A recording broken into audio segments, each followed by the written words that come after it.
Good evening. This is a workshop of the Scarborough Town Council. It is January 7th, 2026. And this workshop is focused on the results of the 2025 townwide survey. Record show we have all councilors present. It's just past 6 p.m. And with that, I will hand it off to staff. Sure.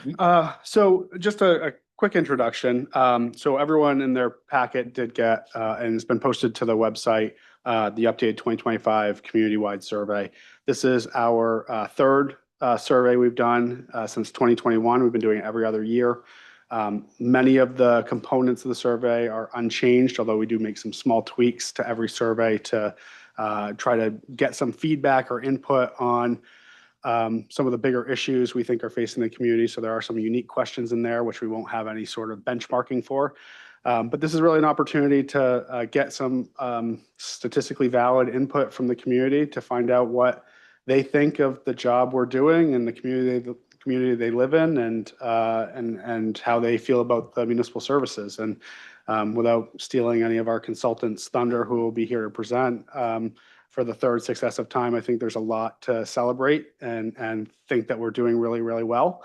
There continues to be some areas that I think there's some opportunity for improvement, and I expect that those will be some of the issues that the council focuses on over the next few weeks as you work through your goal setting process. So with that, I'm happy to introduce Jason Morato. Jason's been our consultant with ETC Institute for the last three surveys, and I'll turn it over to him for his comments.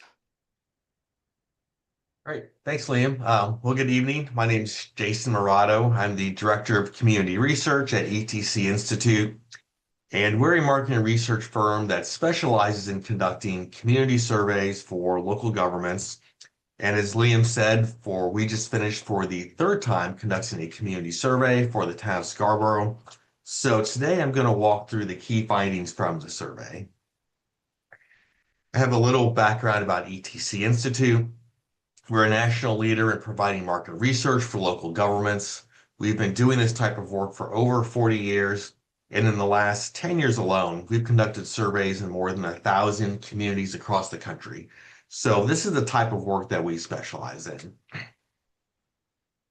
This is just an overview of what I'll go through tonight. I'll go over the purpose and methodology of the survey, walk through the key findings, summarize our main takeaways from the survey, and then I'll be happy to answer any questions as well. So there are several reasons to conduct a survey like this. One is to get an objective assessment of how satisfied residents are with major town services, and to determine what residents feel are the top priorities for the community. We're also able to measure trends from your previous surveys. Most of these questions are the same ones we asked in 2023 and 2021, although we did tweak the survey each time we administer it. But a lot of the questions are the same so that we can measure trends over time. And then we're also able to compare your results with other communities across the country. So this survey was 8 pages long. It's definitely a lengthy survey, had over 40 questions. It's one of the longer surveys that we administer. On average, it takes residents 15 to 20 minutes to complete the survey. The survey was administered by a combination of mail and online to randomly selected households throughout Scarborough. And that mail-online combination is our standard methodology for these statistically valid surveys. We received a total of 624 completed surveys. So we had a good response. Our goal was to get to 600. And the results of these 624 surveys at the 95% level of confidence has a margin of error of plus or minus 3.9%. Essentially, this means that if we conducted the survey the same way 100 times, 95 times the results would be plus or minus 3.9% from what we're reporting. So the results are not perfect even for a statistically valid survey, but the margin of error is small. So here we have a map of Scarborough. The red dots are households that completed a survey. So we had a good distribution throughout the town. And as we administered the survey, we made sure that the demographics of survey respondents reflect the actual population of Scarborough. So here's what we learned from the survey. We found that residents have a very positive perception of Scarborough. 77% of respondents rate the overall quality of life as they're either very satisfied or satisfied. We also found that satisfaction with town services is much higher in Scarborough than other communities. You rated above the US average in 47 out of the 51 areas that we compared. And in most cases, your ratings are significantly higher than the US average. We'll look at this in more detail in a little bit, but there are a couple of areas I wanted to make sure to point out. One is that satisfaction with the overall quality of town services rates 25 percentage points above the US average. And that's one of the most important questions on the survey, because here we're asking residents to take into account all the services that you're providing and really give an overall satisfaction rating for how well you're doing providing services. And then the area on the survey where Scarborough rated the farthest above the US average is customer service provided by town employees, where Scarborough rated 53 percentage points above the US average. We also found that Scarborough is moving in the right direction. These satisfaction ratings were very, very positive in 2023, but since then, the satisfaction ratings have actually increased in 68 out of 96 areas, which again is especially impressive because the results were very, very good in 2023. The top priorities for town services are traffic flow and ease of getting around and maintenance of streets, sidewalks, and infrastructure. That's consistent with previous surveys as far as top overall priorities. And then we asked residents what are the top issues facing Scarborough over the next 5 years. The top two issues were pace of growth and expansion and affordability of town services. And those were also the top two priorities in the last survey. So first we'll look at some general perceptions residents have of Scarborough. Here we ask residents to rate their perceptions of the community in a number of different ways. You can see the dark blue are those who are very satisfied, light blue is satisfied, gray is neutral, and we interpret neutral as average or meeting expectations. It's a rating of a 3 on a 5-point scale, so it's not a bad rating. And then the pink and darker pink are those who are dissatisfied or very dissatisfied. So in most areas, the positive ratings far outweigh the negative. You can see most respondents gave high ratings to how safe they feel in Scarborough, to the quality of life and the appearance of the town. If you look at the fourth row down, 68% of respondents are either very satisfied or satisfied with the overall quality of services provided by the town of Scarborough. That's compared to only 6% who are dissatisfied. So you have more than an 11-to-1 ratio of those who are satisfied versus dissatisfied with the overall quality of town services, which is a very good ratio. And again, that's one of the most important questions on the survey. The only areas that had significant levels of dissatisfaction, if you look at the bottom of this chart, are the availability of affordable housing, which that's been a trend we've seen all over the country over the past couple of years, and then managing residential growth, which is also typical for such a fast-growing community. Here we ask respondents how satisfied they are with major categories of town services. So here we ask residents to rate these areas at the big picture. Jason, can you hold off 1 sec? There's a Yeah, question from absolutely. the town council. Sure. I know this comes up every time we look at the survey, but I'm just curious, have you done any research into the specific question that you mentioned that's nationally the result around availability of affordable housing? That doesn't necessarily mean people want more. I guess I'm trying to understand, like, how are people perceiving what that question really means? Is it saying that we need more income restricted affordable housing, which is sometimes what we get caught up in as we talk about it? Or are people saying it's so expensive to live in my town that, like, I can't move within my town? Like, I'm thinking of Scarborough right now, where I can't move from my house to another house because it would actually be probably more expensive because of interest rates, but also because the costs have gone up so much that I can't afford a different home in Scarborough. So I'm just curious, like, have you done any digging with any communities or nationally to understand, like, what are people really saying when they're answering that question? Right. Yeah, that's a great question. There are times, a lot of times we don't get too much deeper into it than this, but there have been times where we asked more specifically, kind of to what you're saying, what people are thinking.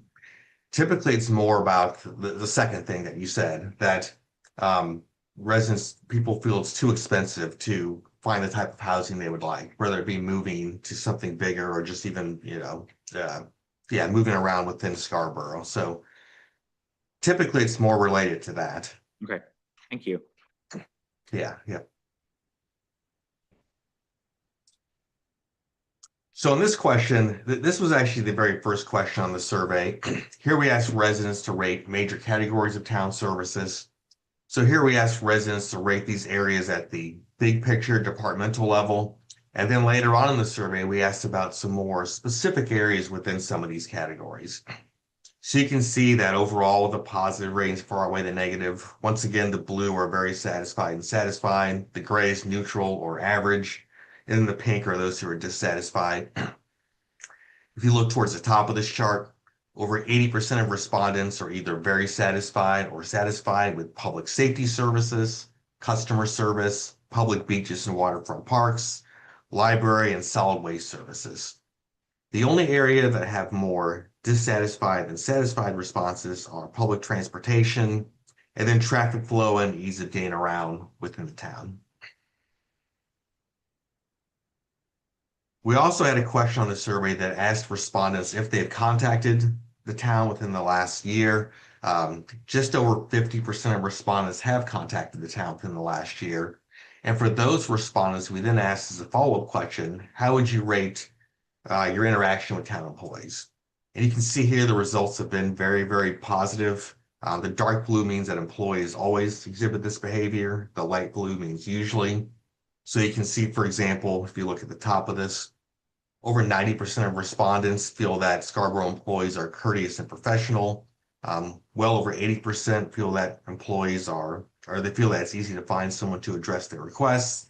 They are satisfied with their experience and they're able to get their question or concern resolved. 80% of residents feel that the response time was reasonable, and over 70% of residents feel that Scarborough employees went the extra mile. So here we have a map of Scarborough, and what we did here is broke the results out by census block group, which are that's what the dark black lines represent, or the census block group boundaries. So this tells us if residents in different parts of Scarborough rate services differently or have different perceptions of the town. This map is for the overall quality of town services. You can see the entire map is blue, and this tells us that residents all throughout Scarborough are satisfied with the overall quality of town services. Sometimes what happens is, even if the ratings are very positive overall, once you break the results into these smaller geographic areas, you might see some pockets where residents are not as satisfied. But at least when it comes to the overall quality of town services, you can see it doing a great job providing services equally throughout Scarborough. This map shows how residents, just overall, how safe they feel in Scarborough. Again, you can see the entire map is blue, and there are actually quite a few areas in dark blue, which is the highest possible rating, but the blue is positive as well. So this tells us that residents all throughout Scarborough just overall feel safe in the town. So I mentioned earlier that Scarborough is heading in the right direction. The satisfaction ratings were very, very positive in 2023. But since then, the satisfaction ratings have actually increased in 68 out of 96 areas. In one area, the ratings were exactly the same. That was public transportation. And then there were 27 areas that had a decrease in satisfaction. Now, there were also 16 areas that have had a significant increase in satisfaction since your last survey. So in other words, 5% or more increase since last time. So this chart is for major categories of town services. The gray bar are the satisfaction ratings for your first survey in 2021. The blue bar are the satisfaction ratings for 2023. And then the dark blue are the satisfaction ratings for this survey. So you can see I put blue arrows by the places where there's been a significant increase in satisfaction since 2023. So in other words, 5% or more increase. Red arrows by places that have had a significant decrease since 2023. So you can see there's been a significant increase in satisfaction in parks and recreation programs and facilities and effectiveness of communication with the community. The only areas that had significant decreases were stormwater management and flood control and maintenance of town streets, sidewalks, and infrastructure.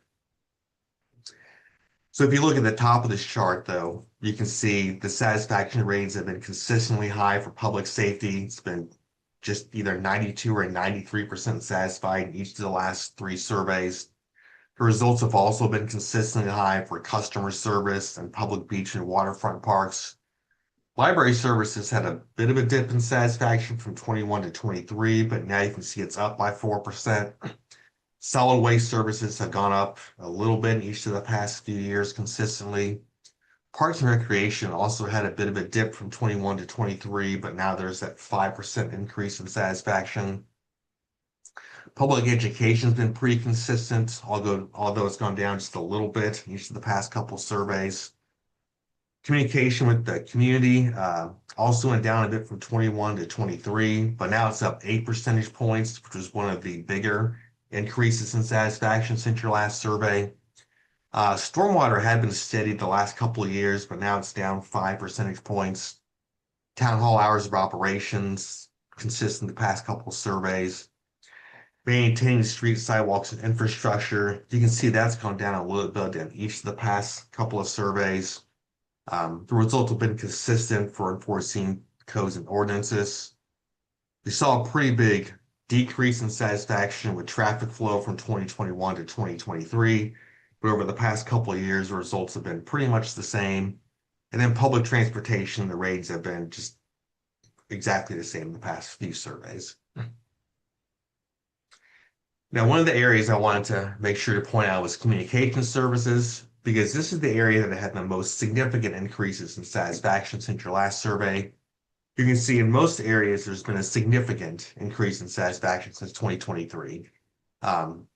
If you look at the top row when it comes to the availability of information about town programs and services, it's up a little bit, 3 percentage points, but everything else is up by 8 percentage points or more from the last survey. So just positive increases across the board when it comes to communication. And then this shows the areas that have had among the biggest increases and decreases in satisfaction overall since 2023. So the biggest increases are really mostly related to communication, timeliness of information provided by the town, level of public involvement in local decision-making, the town's cable television channel, town's use of social media, also the town's use of modern technology. The biggest decreases since your last survey have been the ease of getting around, class size and teacher-student ratio, quality of school transportation, and then the traffic signal system. The couple of items related to schools, those questions were asked just of those respondents who have children who attend Scarborough Public Schools, which made up about 20% of survey respondents. I mentioned earlier that satisfaction with town services is much higher in Scarborough than other communities. Scarborough rated above the U.S. average in 47 out of the 51 areas that we compared, and that includes 44 areas where your ratings are significantly higher. So in other words, 5% or more above the U.S. average. And then Scarborough also rated above the Northeast average in 44 of 51 areas, and that included 43 areas that are significantly higher. So that includes the state of Maine as well as surrounding states. So that's obviously the regional average. So as we go through these next few charts, the dark blue bar are Scarborough residents who are either very satisfied or satisfied. The gray bar are the satisfaction ratings for residents in the Northeast region. So that's your regional average. And then the light blue are the results for residents from all across the country. And this data is based on a national survey that HTC Institute conducts with about 10,000 randomly selected residents all across the country. So this chart is for perceptions of the community. As we go through these, I put blue arrows by ratings or areas where Scarborough rates significantly above both the regional and national average. Red arrows where you rate significantly below both the regional and national. So you can see in most areas, Scarborough rates much higher than other communities. That includes the feeling of safety in the community, the appearance of the community, the overall image. One of the areas that really stands out here is this third row down. Overall quality of services provided by the town. And again, that's one of the most important questions on the survey. You have a 63% satisfaction rating. You can see the regional and national average are just barely over 40%. The one area that does rate lower is how well the town is managing growth, which again, for a fast-growing community, though, that's not a big surprise. Here are comparisons for major categories of town services. You can see in just about every area, Scarborough rates significantly above other communities. The area where you rate the farthest above the regional and national average is customer service provided by town employees. You can see you have over a 90% satisfaction rating, whereas the regional and national average are under 40%. But you also rate significantly higher than other communities when it comes to public safety, library, solid waste, parks and recreation, public education, communication, stormwater management, maintaining streets, sidewalks, and infrastructure. We saw a couple of slides ago, that's an area that's had a decrease in satisfaction each of the past couple of surveys. But even with that, you still rate much higher than most other communities. Codes and ordinances also rates much higher. The two areas that do rate below the regional and national average are traffic flow and public transportation. Now, when it comes to public safety, you can see that in all 11 areas, Scarborough rates significantly above the regional and the national average. This includes a wide variety of different services, including the overall quality of EMS, local police protection, and fire protection.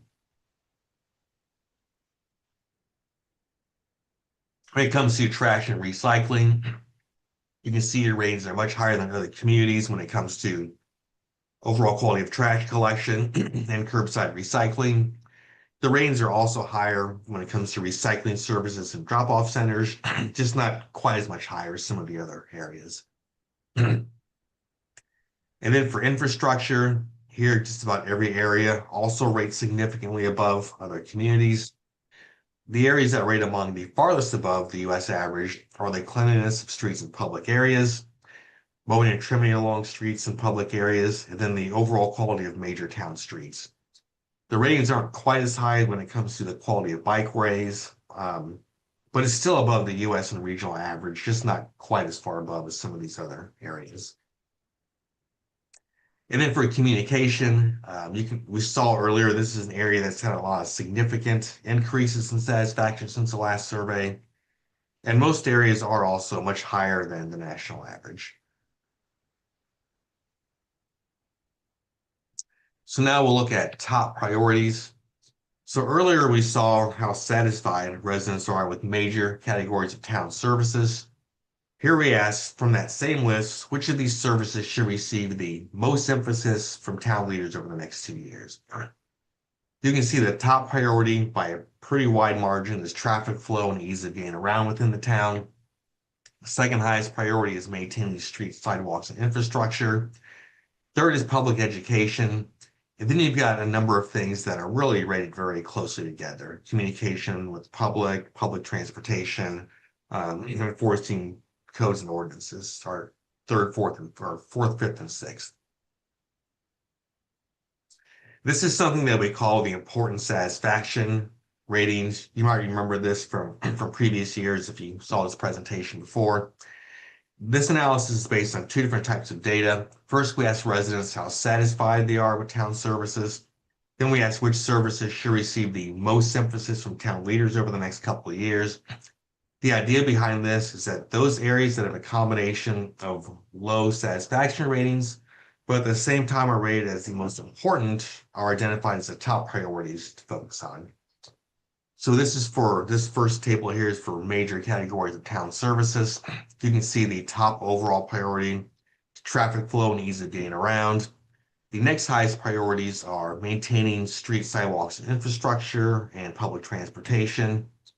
And then the highest among the medium category, so fourth and fifth out of the list overall, are public education and codes and ordinances.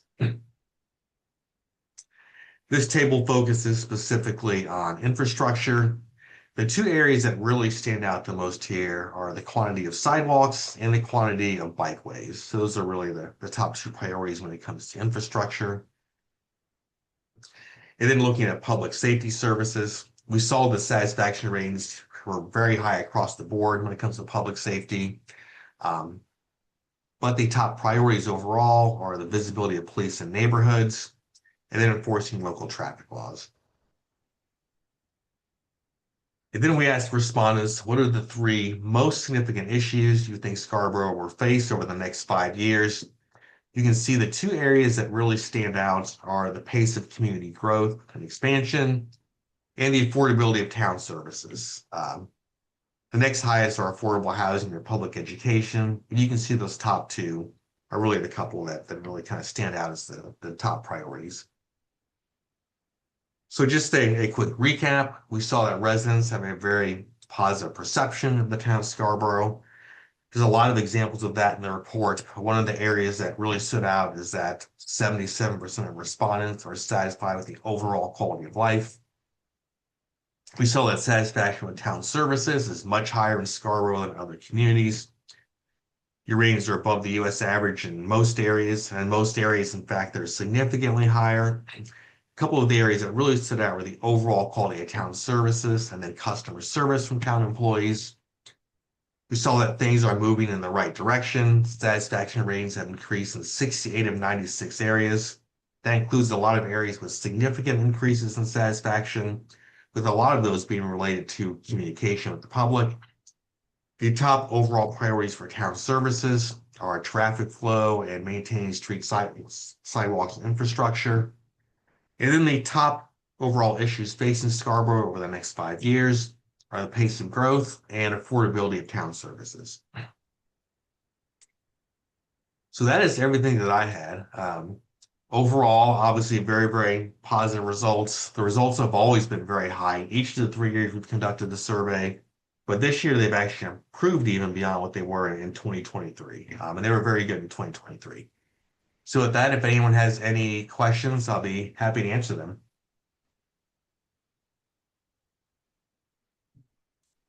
Thank you very much for that presentation. And yeah, I'll open it up for any questions or comments.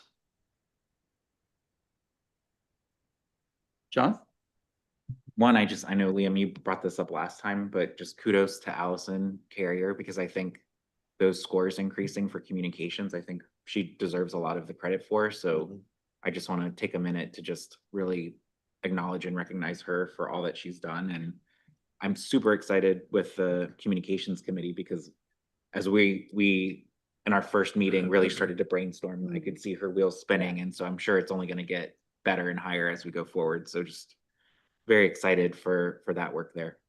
Yeah, thanks. Yeah, piggybacking on that just quickly, I would echo that and thank the current and former members of the communications committee. I think former Councilor Cushing deserves some credit for some of the initiatives that he pushed forward as well when he was here. And I think that's all, having that type of feedback around communication is critical, because it gets to the themes of transparency and trust, which are so important to everything that we do. Larry, did you have something? I'll add on also that was one of the notes I had. Congrats to Allison, but also that improvement in communications came at such a critical time as we lost print media with the leader and all. There was a vacuum there, and to think that people found, to way I read that is that because they lost the leader as an information source, they started to access the town resources more and found it to be, very satisfying and get the information they need. So that was one of the best outcomes that I saw on here. I just had one question for you, Jason. How do you reconcile the results of maintenance of streets, sidewalks, and infrastructure being noted as a top priority against the high levels of satisfaction with town infrastructure? So even though, yeah, it's the satisfaction ratings are certainly still good for that, but it's still an area that residents feel is important to focus on. And we see that sometimes with public safety as well. Even if the satisfaction ratings of public highest public safety, it's still something residents think is important to maintain and continue to be a priority for the future. So I think that's the way I would look at that. Thank you. Michelle? One of the things I found interesting was in the survey, people across every region of town sort of had the same satisfaction level.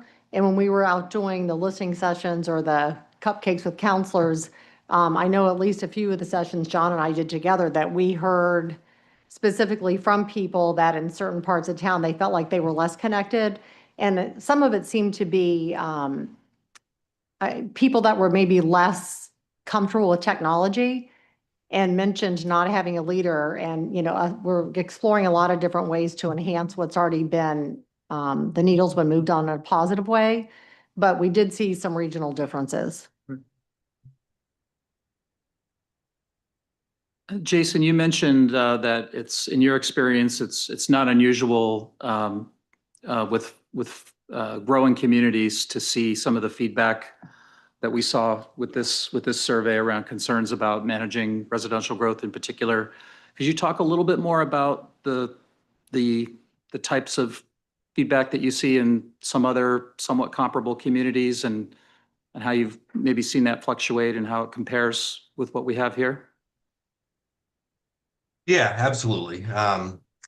Yeah, a lot of communities that are fast growing like yours have these same type of results where satisfaction ratings are really extremely high across the board, with the kind of the exception being things related to traffic flow and growth. That's definitely something that we do see in a lot of other fast growing communities. I think the improvement in communication will help with that. That's certainly a very important part of just communicating with residents is what's going on and how that's being addressed. But that is something we see in a lot of other fast growing communities across the country, those same types of results. Right. Thanks. And to me anyway, it doesn't necessarily feel contradictory or too paradoxical in that you have these very high ratings in many categories, but this very strong, and we've been hearing it for a while, it's not news to us, very strong concerns about growth. And I think it just speaks to the fact that, as we've said before, we have we have a lot of blessings and there's a lot of great things about Scarborough. A lot of people want to be here. And so we're tasked with sort of figuring out how to manage that. Does anybody have anything else? I guess two thoughts, Corey. I think one of the concerns or one of the fears that people might have is we're very satisfied with overall where things are. I mean, this is amazing. I think it's kudos to everybody who works in the town and on committees and any leadership roles. The results are amazing. But I think the flip side of that is people are afraid to lose that.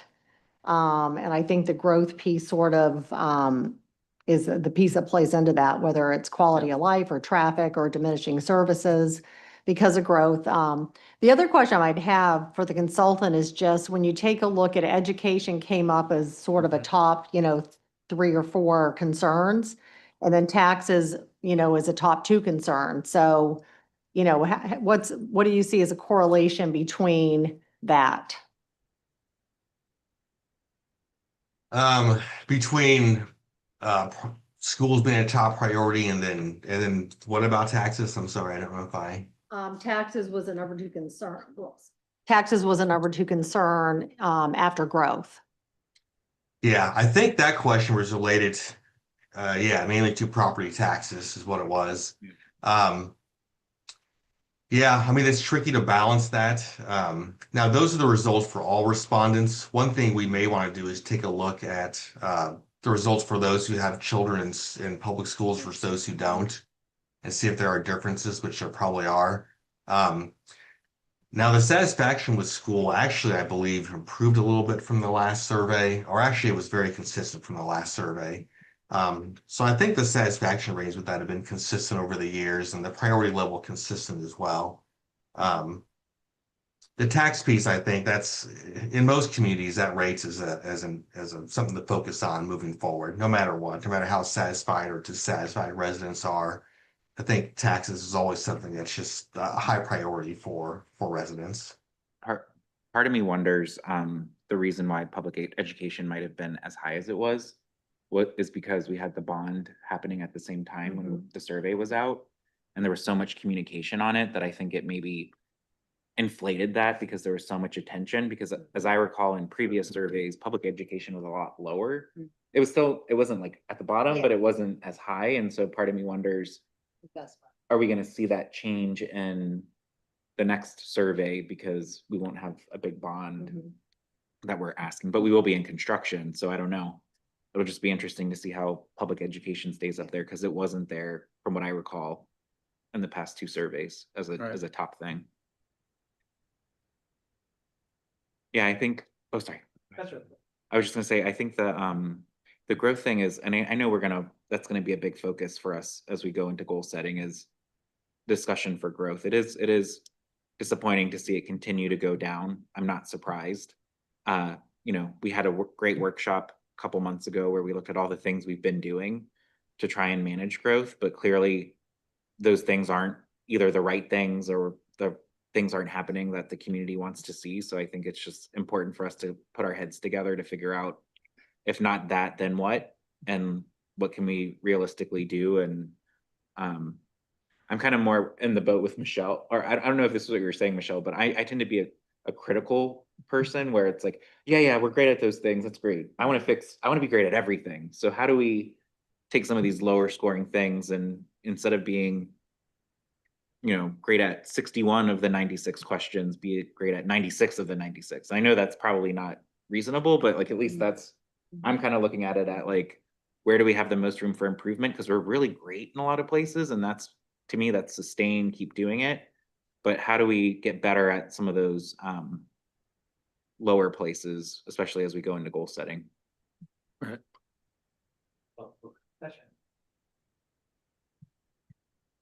Yeah, basically, the questions, the way they're asked and whatever, I don't know how I would answer the survey.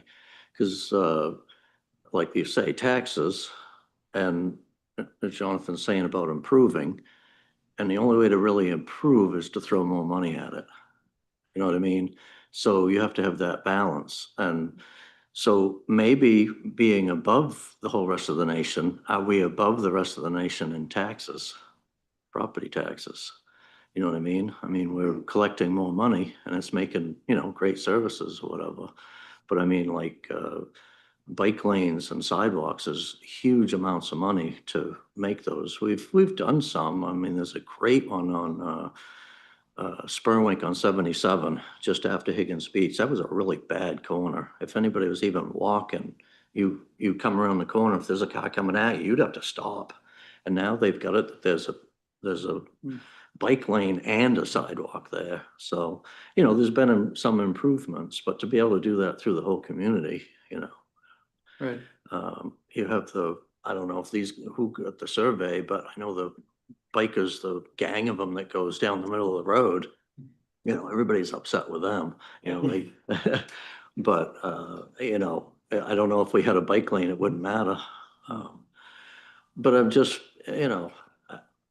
I think residents in town, they want the world, you want the best schools, you want the best buildings, you want the best of everything, but do you want to put up the money for it is the question. So, Yes. yeah. Democracy in a nutshell. Right, exactly, yeah, thanks. Larry? Yeah, I was along those same lines, is that I think that will be our challenge. I think the results are very stark and no big surprise that there's a few huge disappointments in town that we need to focus on. To me, it makes it very easy for us to put together our goals for the year. But those big challenges are big money projects. And so it'll be interesting to see how we can balance that. I will say the one surprise I had out of this was the disappointment with public transportation. I knew that in general, people are in favor of that and it makes a lot of sense, but in a community like Scarborough that is so spread out and auto-centric, where everybody basically gets around by car. I understand the desire for more public transportation, but I have a hard time picturing how a network of viable transportation, exists. And hopefully this pilot program with South Portland Metro will, help us identify some of that. But that was a surprise to me. I would just ask Jason, again, we don't have public transportation really in Scarborough. So is it common in communities that don't have it, that it's typically rated really low just because of the lack of the service? Or again, is this like a unique thing for Scarborough that people really want it and that's why it's rated low? I would just be curious, Jason, if you can look at other communities that, again, just don't have it. Is it usually one of the issues that pops up or not? Because it may be, Right. that might be the issue. Yeah, I do think that is part of it. Definitely. I think the one thing to keep in mind also is for that question, 47% of respondents selected don't know. For all of those satisfaction questions, respondents could select don't know if they just didn't have an opinion. So that question in particular was based on a smaller sample size. For most of the questions, a small percentage of respondents selected don't know. Most people have an opinion about streets or public safety. But that's one where almost half of the respondents essentially just didn't give an opinion on the question. So I would keep that in mind when looking at that. But even with that, it did still raise a fairly high priority. This may not be an accurate inference, but as I looked at the results, again, no real big surprises when it comes to growth management and traffic, but I sort of read those things as being very closely correlated. I know when as I've thought about goals going into the year, that growth and traffic are, they sort of go hand in hand. And I would imagine or surmise that public transportation responses might be an outgrowth of that, or maybe a proxy for it's just really hard to get around town. But that's just my suspicion.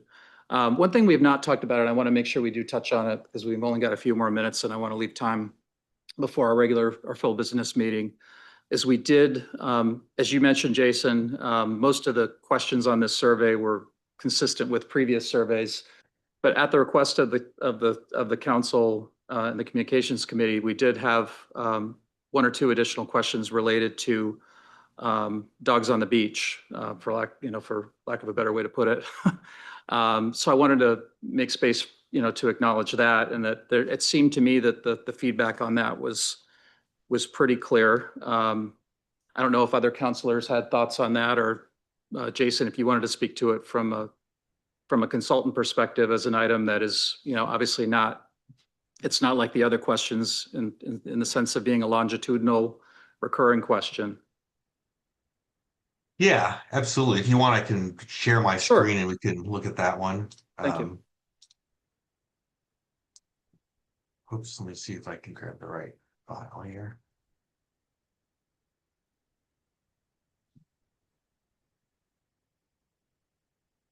Let's see.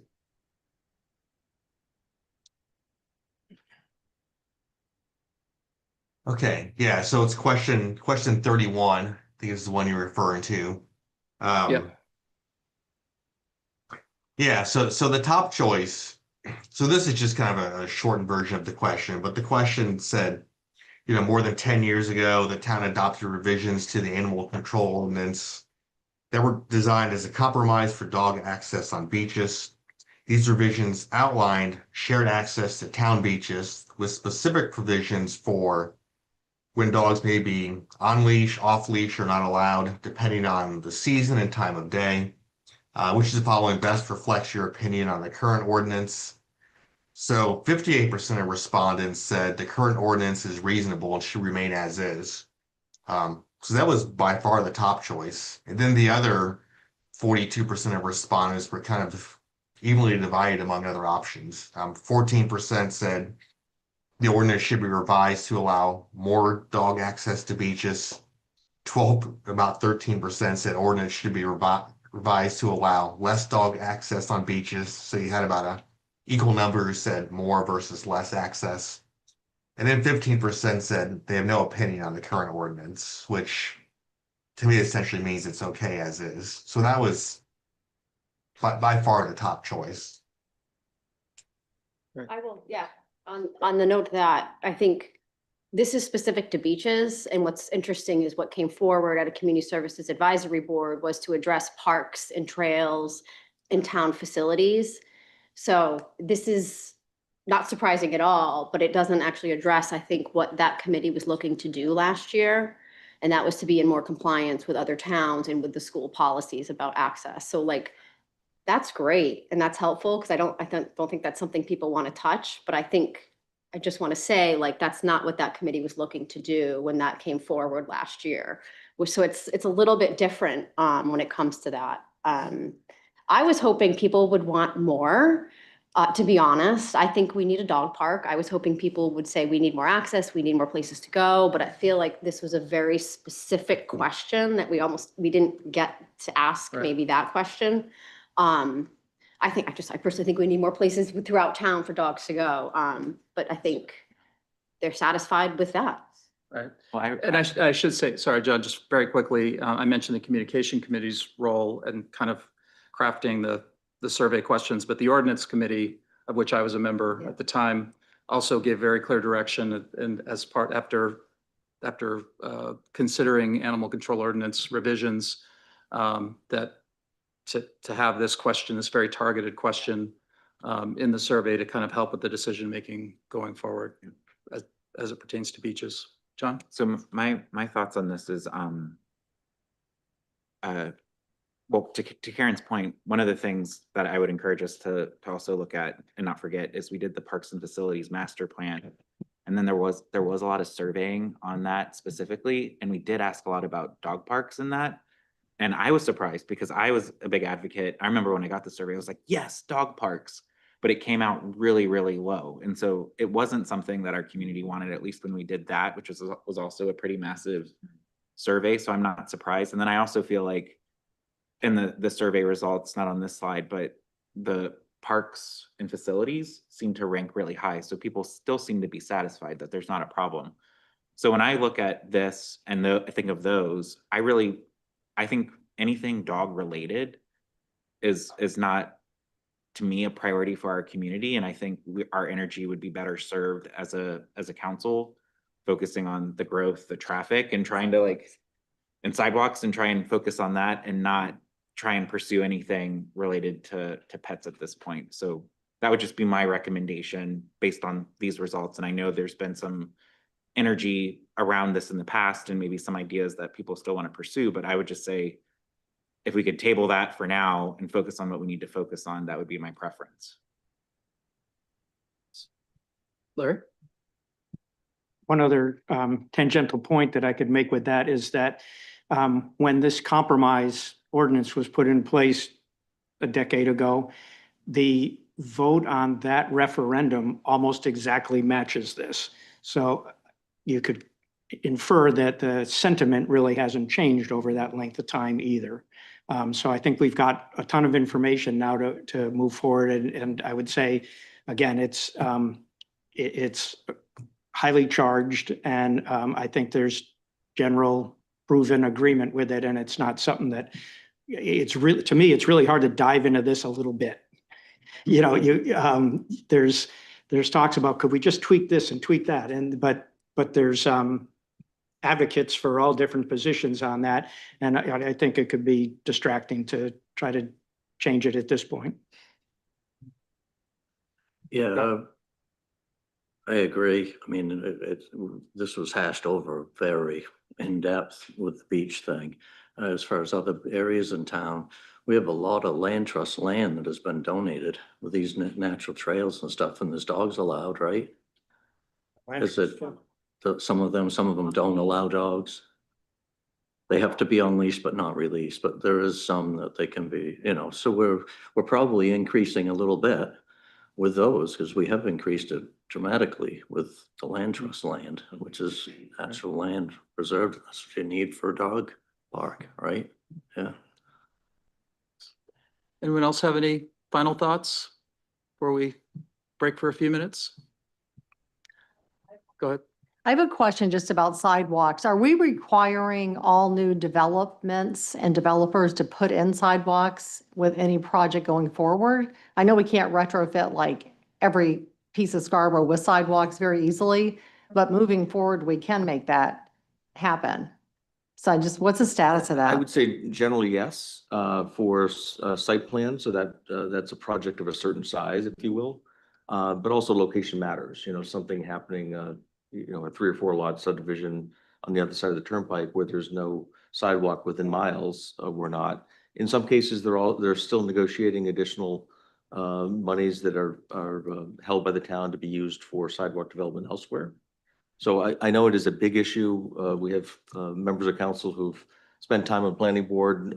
It is a reoccurring question that's come up, and but let's face it, we're a suburban community that was sidewalk-less probably 40 years ago, and so we're building from the ground up this infrastructure. Thanks. One more quick thing on that. Sure. It has always bugged me in town, the sidewalks. I think that if anything, any new sidewalks that we have should maybe not even be a sidewalk, be a pedestrian lane, because it's much more economical to just pave another lane for pedestrians instead of having the curbing. And the other thing is a lot of sidewalks in town, they want to put a patch of grass and then the sidewalk. And we live in Maine. And when you have a wing on the town plow, if you have a sidewalk that is just at the curb, they can just put the wing on it and the sidewalk is plowed immediately because they have to get the snow by. But a lot of our sidewalks in the Oak Hill area, they have to have the snow blower or that thing, and that's an expensive unit and a, difficult thing to do. So Yep. keep that in mind in planning.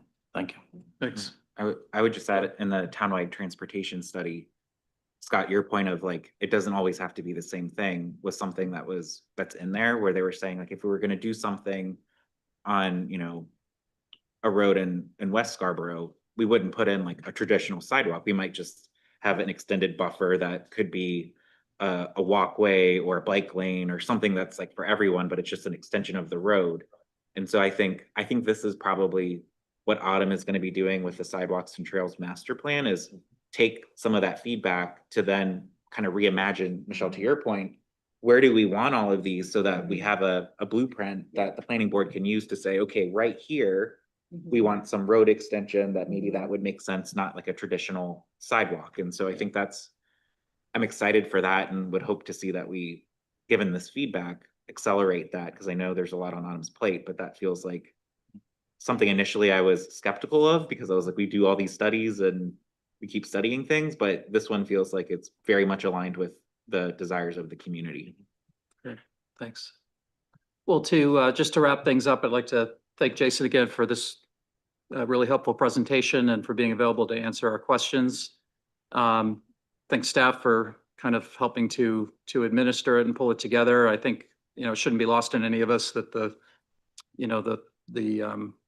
most positive feedback was around staff service and the service of our town departments, and that should be recognized, especially this time of year, especially on a night like this. And then I also just want to again reiterate that as we discussed, a lot of these themes really do align with what I expect our council goals are going to be.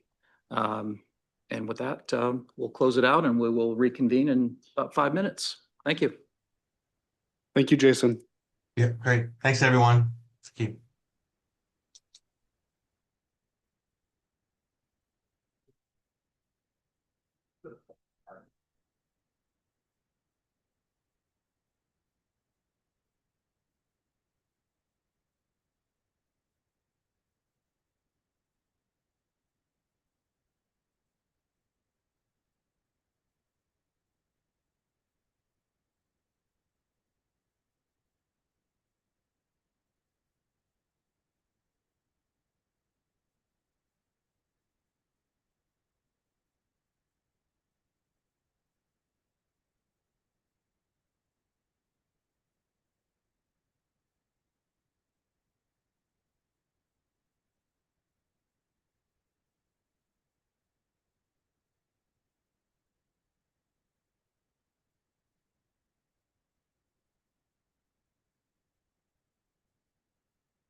Good evening and welcome to the Scarborough Town Council meeting of January 7th, 2026.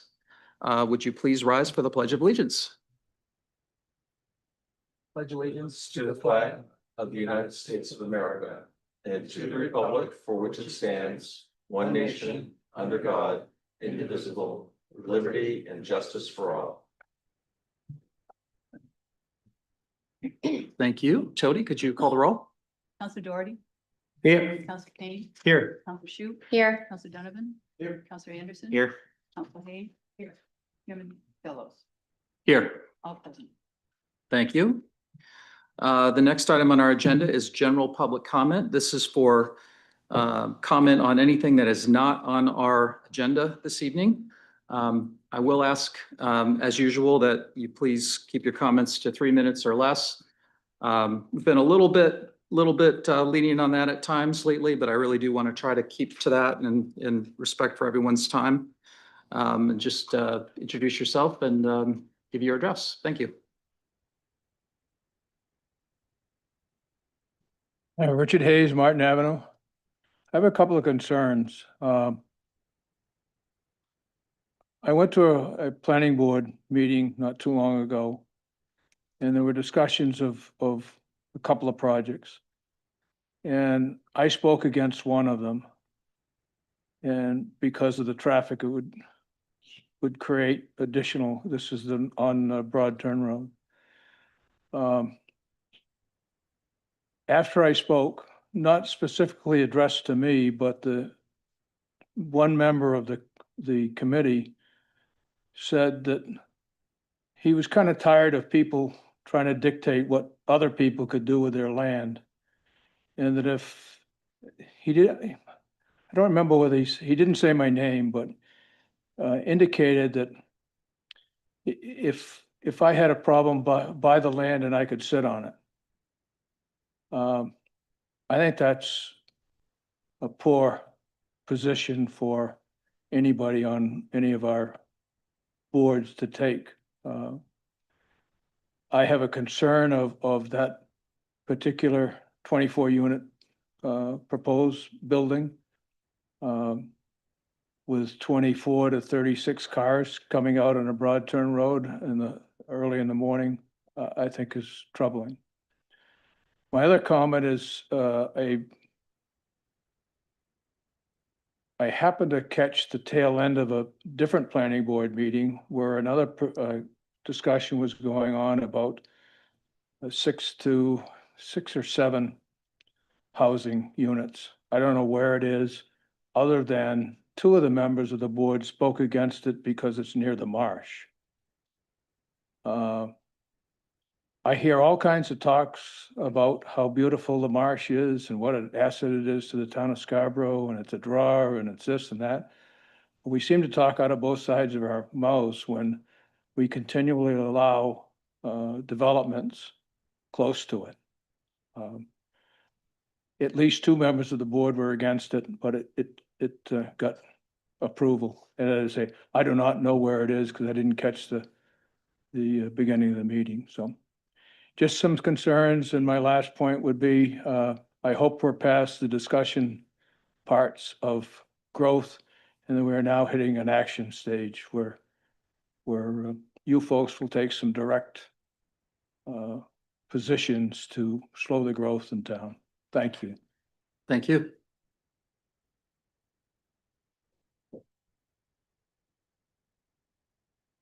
Katie Foley, 7 Acorn Lane, one-time, one-and-done counselor, as many of you know.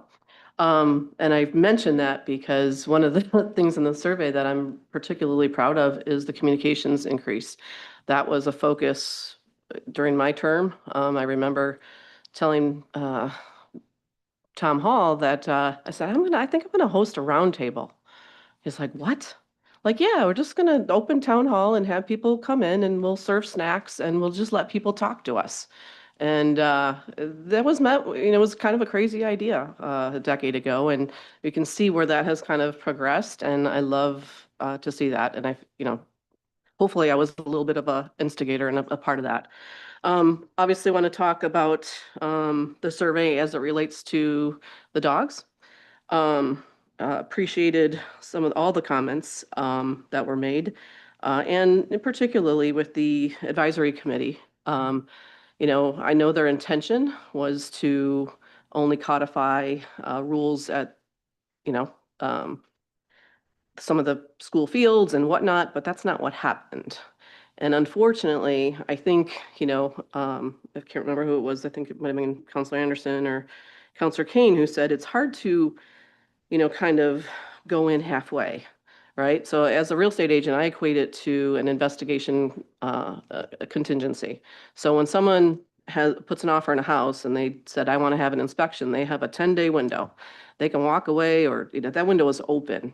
And the same thing is true of our ordinances. When we open them, we may only intend to change a small portion of that, but it's open. And I think what happened last year and what happened with it being opened where the beaches became part of it, that erodes a lot of trust. So people are very highly charged still. They're reaching out to me constantly, and I keep telling them, I think we're in good shape. I think they're going to leave things alone for now. But I would just be mindful of that, because if you open that ordinance, it's open and anything can happen no matter what your intentions are. And it will just bring out a feeding frenzy that I don't think we need. And the last thing I would say on that I was, when the survey came out, I was quite interested in was, you know, back in 2013, when we had the special election, it was at the time, overturned by Road to Renewal later, but at the time it was the town's largest special election, and 73% of the vote. It was the largest margin of victory in a special election. And if you look at those survey results, as Councilor Kane pointed out, it's roughly, even with the growth in town, it's about the same sentiment of people supporting that we have a good compromise in place, and let's leave it alone. So that would be my preference. But you know where to find me if anything changes. Thank you.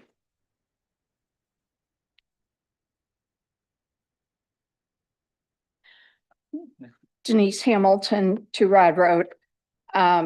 Couple of items about the town manager's report.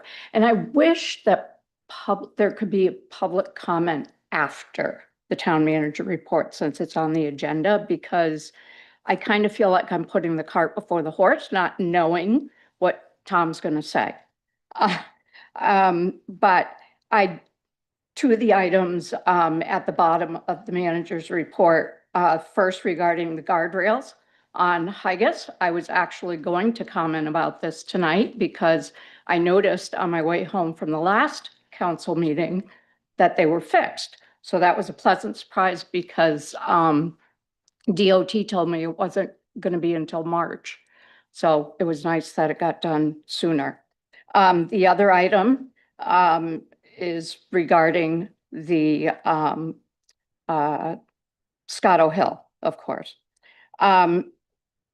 And with Tom's comment at the bottom of his report that while Title 30-A MRS Section 5203 was cited in my comments on November 19th, my reference to that statute was not to suggest it governs road closures or general grant acceptance. I cited it only as a parallel example to Title 23 MRS Section 3026 of situations where the legislature has required formal action by the municipal legislative body before the town takes steps that may commit the town, and in this case, lead to the closure of a public roadway. Under the Scarborough Town Charters Council Manager form of government, actions that may commit or bind the town are taken by the legislative body through a vote or resolution. That authority includes authorizing the town manager to submit a grant application on behalf of the town when the application signals municipal commitment. While submitting a grant application does not automatically obligate the town to accept an award, many grant programs like this one look for an affirmative statements of municipal support or commitment. In this case, MNRCP grant application includes an affirmative statement that, I quote, "The town of Scarborough is fully supportive," end quote, of the project. To my knowledge, the town council has never voted to authorize submission of the application nor did it declare full support for closing this roadway, a decision that would directly affect taxpayers and the public. Without council discussion, a public process, or a formal vote, that statement appears to reflect staff support rather than an official position of the town. My intent in raising this is not to nitpick, nor the need to defend my comments based on research. It is about ensuring transparency, proper governance, and that the council, not staff alone, makes policy decisions that commit the town, signal intent to outside agencies, and affect public rights and infrastructure. I hope to not have to comment any further on this matter until the public hearing, of course. Thank you. Thank you.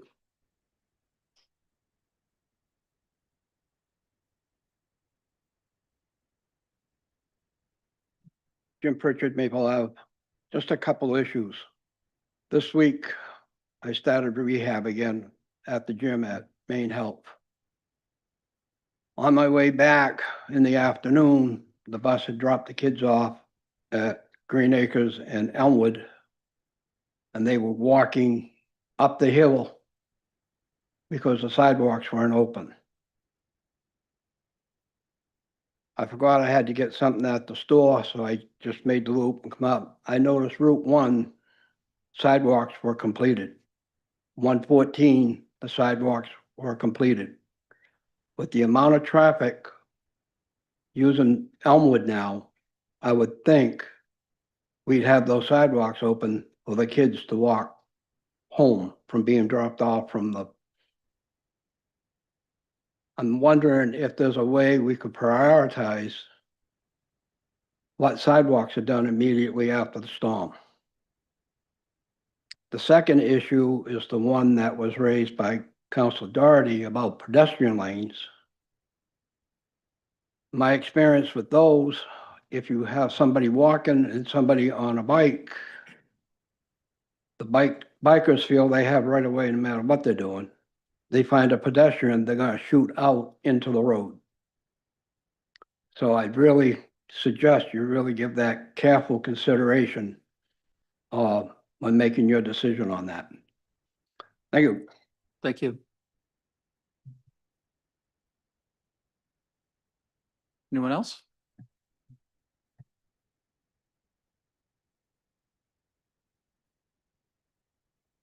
So, hello. My name is Saray Smith, and I am currently a visitor in Scarborough. I don't live here. And I am 62 years old. I've been a public accountant in my life, and I was an ed tech after that. And then I became a kindergarten teacher. And I've worked for the Portland school systems for 12 years, 11 years. And so I'm from a family of who Caribou, Maine is where I'm from. My parents were very important supporters of the community and always gave to the community. Potato farmers we were. And so I'd like to speak to the survey just quickly. I'm very impressed about increase in communication. That's not what's happening in my life, but I'm so happy to see that. That's very good for Scarborough. Secondly, about the survey, Metro, I think, I don't want to be negative, but I'm going to tell you my opinion because I rode the bus for 3 years. I think you may have made a bad decision. Metro participates in monitoring and tracking patrons who are not on the bus.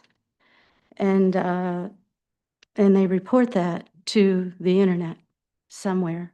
I don't know if it's the dark web or what. So anyway, I just wanted to say that. So also to my whole life was my two daughters. I had two daughters. I'm very nervous. And they're 38 and 41 now. And I have a grandson who's 4.5. And so they were raised in Portland, and I loved Portland schools. They did a phenomenal job for my children, and I loved working there. But then I had this situation where I've got 15 seconds left, but I've been terribly harassed for 29 years by a woman who used to be my neighbor. She is police family, and she used every ounce of power she had to ruin my life and the life of my daughters. I'm currently staying at the Americas Motel and looking for a place to live. Before that, I was staying in South Portland and at the Budget Inn. And both motel owners are being harassed to harass me. And I had some things stolen out of my car. And I went to your police department here. I thought it happened at Walmart. And I went once and I was very well received by a young man, and he listened carefully. But then he told me there was probably nothing he could do to help me, which is frustrating because of all the cameras that are always on everywhere. And then something else happened and I went back. Smith, I'm gonna ask you to please. wrap Oh, up. okay. Thank you. That's a beautiful facility over there, state of the art, the police department. And I know that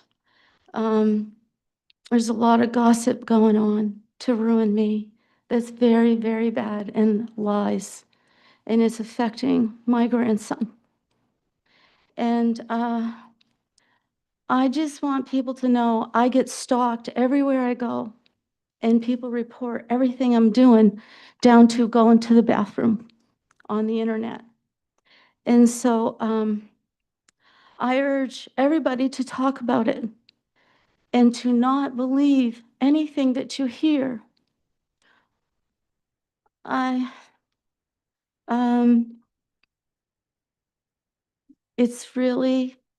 That's probably all I need to say.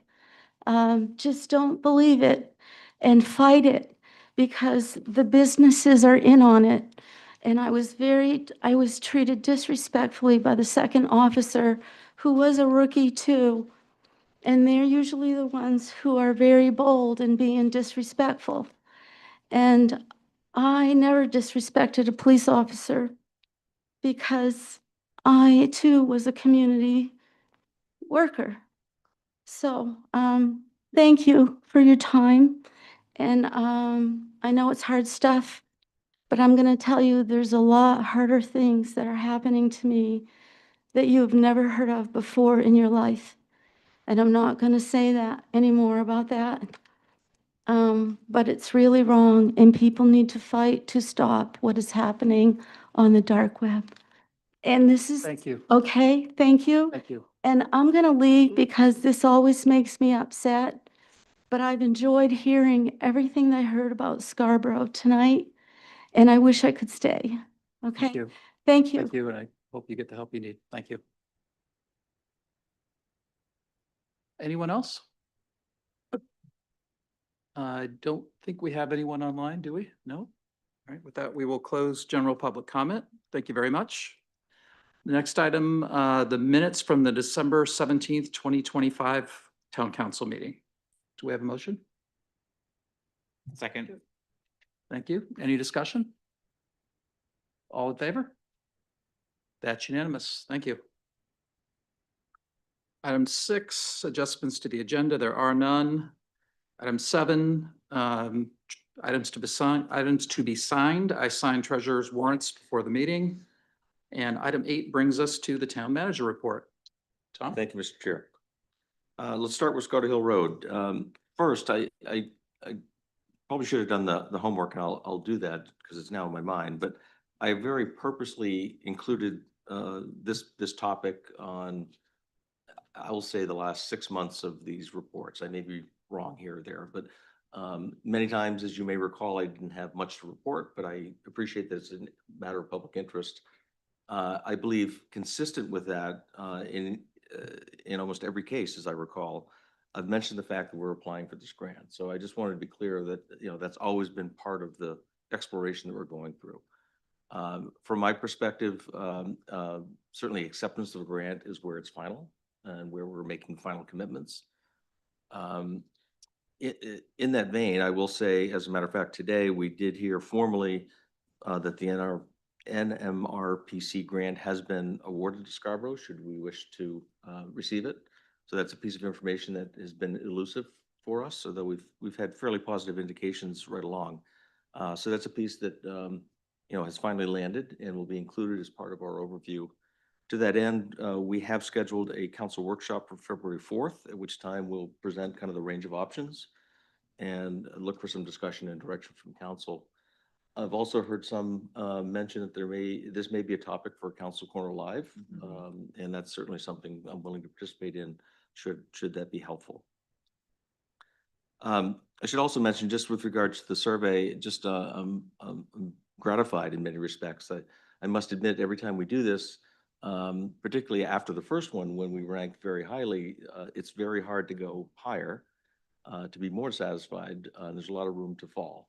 And so every time we do it, I'm afraid we're going to see that. And I'm just gratified that we continue to kind of either hold our own or improve in areas that our committee has told us that are important to them.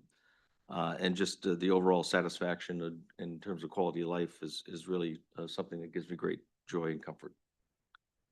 With respect to LD 1829, it's a matter of a topic that has been consistent for the last couple of months and will be so on your agenda later this evening. Things are picking up speed. As was noted, there's a resolution for your consideration this evening. I continue to be part of a regional conversation coordinated through GPCOG. I expect there'll be a technical memorandum that will have a bit more specific corrective action that is the result of those discussions. It was part of a meeting this afternoon that I think final consensus on that memo was reached with the stakeholder group. So I think by the end of the week, that will be going out widely to the legislature and the governor. And I guess the final piece just worth reporting is that we have scheduled a meeting with our legislative delegation for your regular meeting on January 21st. And I did extend the invitation to Speaker Fecteau as well, and he's accepted. So it'll be great if the council is able to pass a resolution and have kind of a collective voice going into that. And then that coupled with some very specific guidance in that technical memo, I think sets us up very well for that discussion. The Peterson Lighting Project, I just wanted to kind of update the council and the public and maybe kind of close this thing out until we have a ribbon cutting. As you're aware, we did have a neighborhood meeting, received some good good input from neighbors. That was followed shortly thereafter with a planning board session and an advisory opinion. At that time, the design that was presented fell short of our good neighbor ordinance and of our lighting standards slightly, but it did. We did task our vendor with modifying the design, which they did, and I'm pleased to report it does now comply. We've communicated that back out to the interested parties. Their concern has really more to do, and maybe it always did, with the hours of operation, understandably. And that's something entirely within our control. And so I'm confident that we'll satisfy those concerns going forward. So I have awarded the contract, and that work will occur over the winter months. So I expect that the fields will be playable for the spring. So pleased that we're able to kind of move through that fairly quickly. You might have noticed in the back, we've got a setup here. Included in this year's budget was some funds to do minor renovations to the clerk's office. This really was an outgrowth from an audit we had done by the Department of Homeland Security, believe it or not, related to voting. The clerk's office obviously manages the entire voting process. There are no kind of protections and separation from the public in that space. And so we're looking to provide just some better ergonomic setup for staff, but also some safety and security. And in doing so, we certainly hope that it's not impersonal. We want to keep that connection with our residents and keep our satisfaction ratings high. So we'll be living with this situation for the next 4 or 6 weeks while that work is being done. They're going to do most of the heavy demolition and such, I believe, over Martin Luther King weekend. That kind of 4 days. So we expect that it will have minimal impact on the public, and hopefully we'll be able to survive for the next couple of meetings with this setup in Chamber B. I just want to mention an active part of the SEDCO board attending their meetings. They're embarking on a new project this year, and they intend to do frequent kind of short surveying of their business community. There's about 1,500 businesses. They have a range of topics. They've not chosen any yet, but I understand they'll be kind of topical, and they're intentionally simple and kind of quick hitting, trying to get a pulse. And this is just something they're trying out. So that's if we find something that is in front of you that you might want business community input, I think we'll have a vehicle to do that on fairly short notice if that's of value. With respect to the bond issue, we continue to put the final pieces in place. You've passed the bond order. We have had to shift slightly, and we've selected new bond counsel, which is an important part of this process. Our longtime town attorneys, Bernstein Schur, have notifies us that they're essentially getting out of this business, and there's some other very capable firms. And so that's just added a little extension to the timeline. We still expect to be closing these bonds by the end of January or into early February. So it doesn't materially change things. Just wanted to keep you advised. And then with respect to resident concerns, I was remiss. I think both these topics came to my attention and the council's attention from the podium, I believe back in November. And I failed, I think I communicated to council, but I failed to circle back to the public. And so, as was mentioned, pleased that Department of Transportation finally did not just remove the mangled guardrail, actually repaired it the same day. And then I did want to report back on the grants. This is, I suppose, a practice that I inherited and we've continued with, that staff does advance grant applications all the time, but all acceptances obviously come through this body. And that is when commitments are made, financial or otherwise. If that's something the council wishes to change, we can modify that. I think that's going to add somewhat to your agenda in terms of approving the applications, but that's something I'm willing to talk to you about if you want that kind of line of sight. Short of that, we could also develop a procedure just to make you aware when we have applied. For ones that I think are of public interest and larger nature, I try to work that into my comments somehow or other. But again, I'm open to forming a procedure to do that should the council wish. So I'll sit back and take your direction in that regard. And lastly, and I'll just tee up maybe Councilor Kane, council's been aware of some legislation that has been held over, so-called LD 1093. This has to do with Scarborough Beach and whether they accept beach passes. I believe some councilors were aware and involved somewhat last session. It seems like there's taking a bit of a turn in that there's now potentially a stakeholder task force, and that task force would have a member, either of town staff or town council. So I just mentioned that if that's something you're interested to know more about and be part of, and it's my understanding this task force, should it be approved, would be tasked with providing some kind of a wide range of recommendations around operations. Again, none of this has been finalized. I know Councilor Kane was part of a conversation earlier today. Perhaps he can report further later on in the meeting. So with that, Mr. Chairman, I'm available for questions. Thank you very much. Any questions or comments for Tom? Michelle? Thanks. I do have one, Tom. Getting back to the SEDCO survey, Yes. do you know what precipitated that? I know when Larry and I met with the business group in our cupcake sessions, that they mentioned a number of items Mhm. that I think would be worth having Sedco understand better. Talking about permitting and like, who do I go to and like, what's the roadmap to getting, things done or approvals or questions answered. I think just felt like there were some complications and that when they were kind of starting new, like just didn't really know what to Sure. do. So I didn't know if that was part of this. I don't believe so, but I think it's opportune. Yeah, I believe Sedco staff made the board aware that they have some technology already available to them. okay, So it's not an investment. I think it was also feeling on the part of Sedco staff that they need to do more and connect better with their business Yeah. community. And so I think, and then you've collected some good input and I can certainly send Yeah. that their way that these might be some of the earlier survey questions you ask. So Yeah. I Yeah. think they were included in the summary document that had been prepared from those yeah. yeah. So I have that and I'll certainly share that. Yep. Mhm. Anyone else? Karen?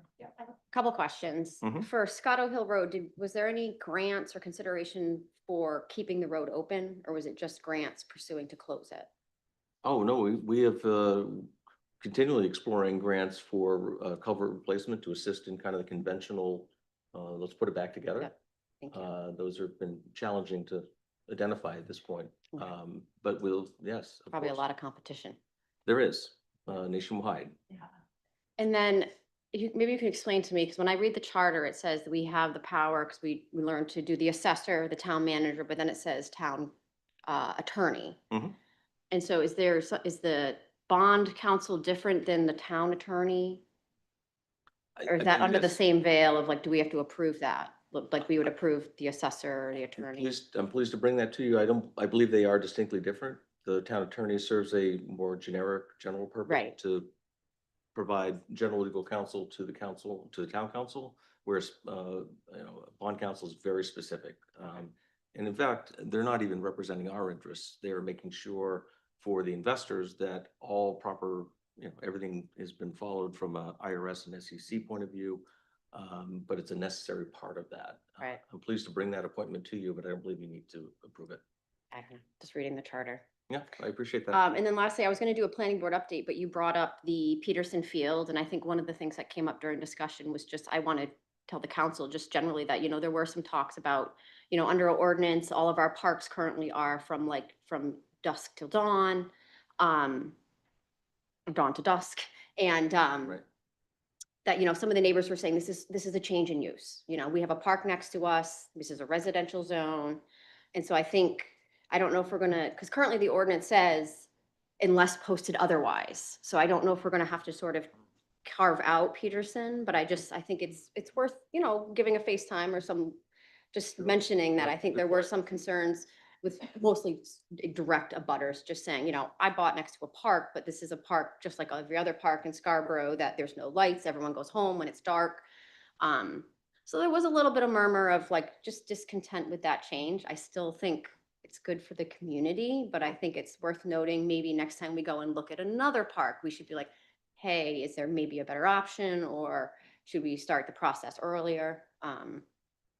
But I think that was one thing that came up in planning as well. Yep, it hadn't occurred to me. Typically that dawn to dusk standard has to do with making sure that people are in the park for nefarious or, reasons.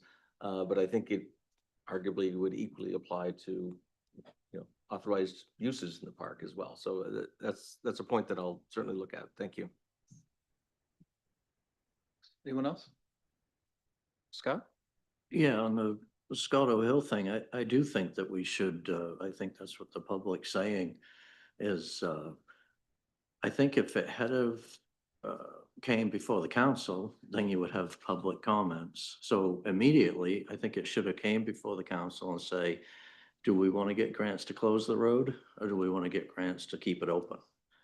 I think that's the logical thing to do, and I think that's probably how we should approach it in the future, is to bring it to the public and let them make the decision instead of just saying, well, we're gonna close it and we're gonna, do the gamut of the bureaucratic, bond, get grants from the government to maybe fix this road or not, and now I guess we've only got a response on getting rid of the road.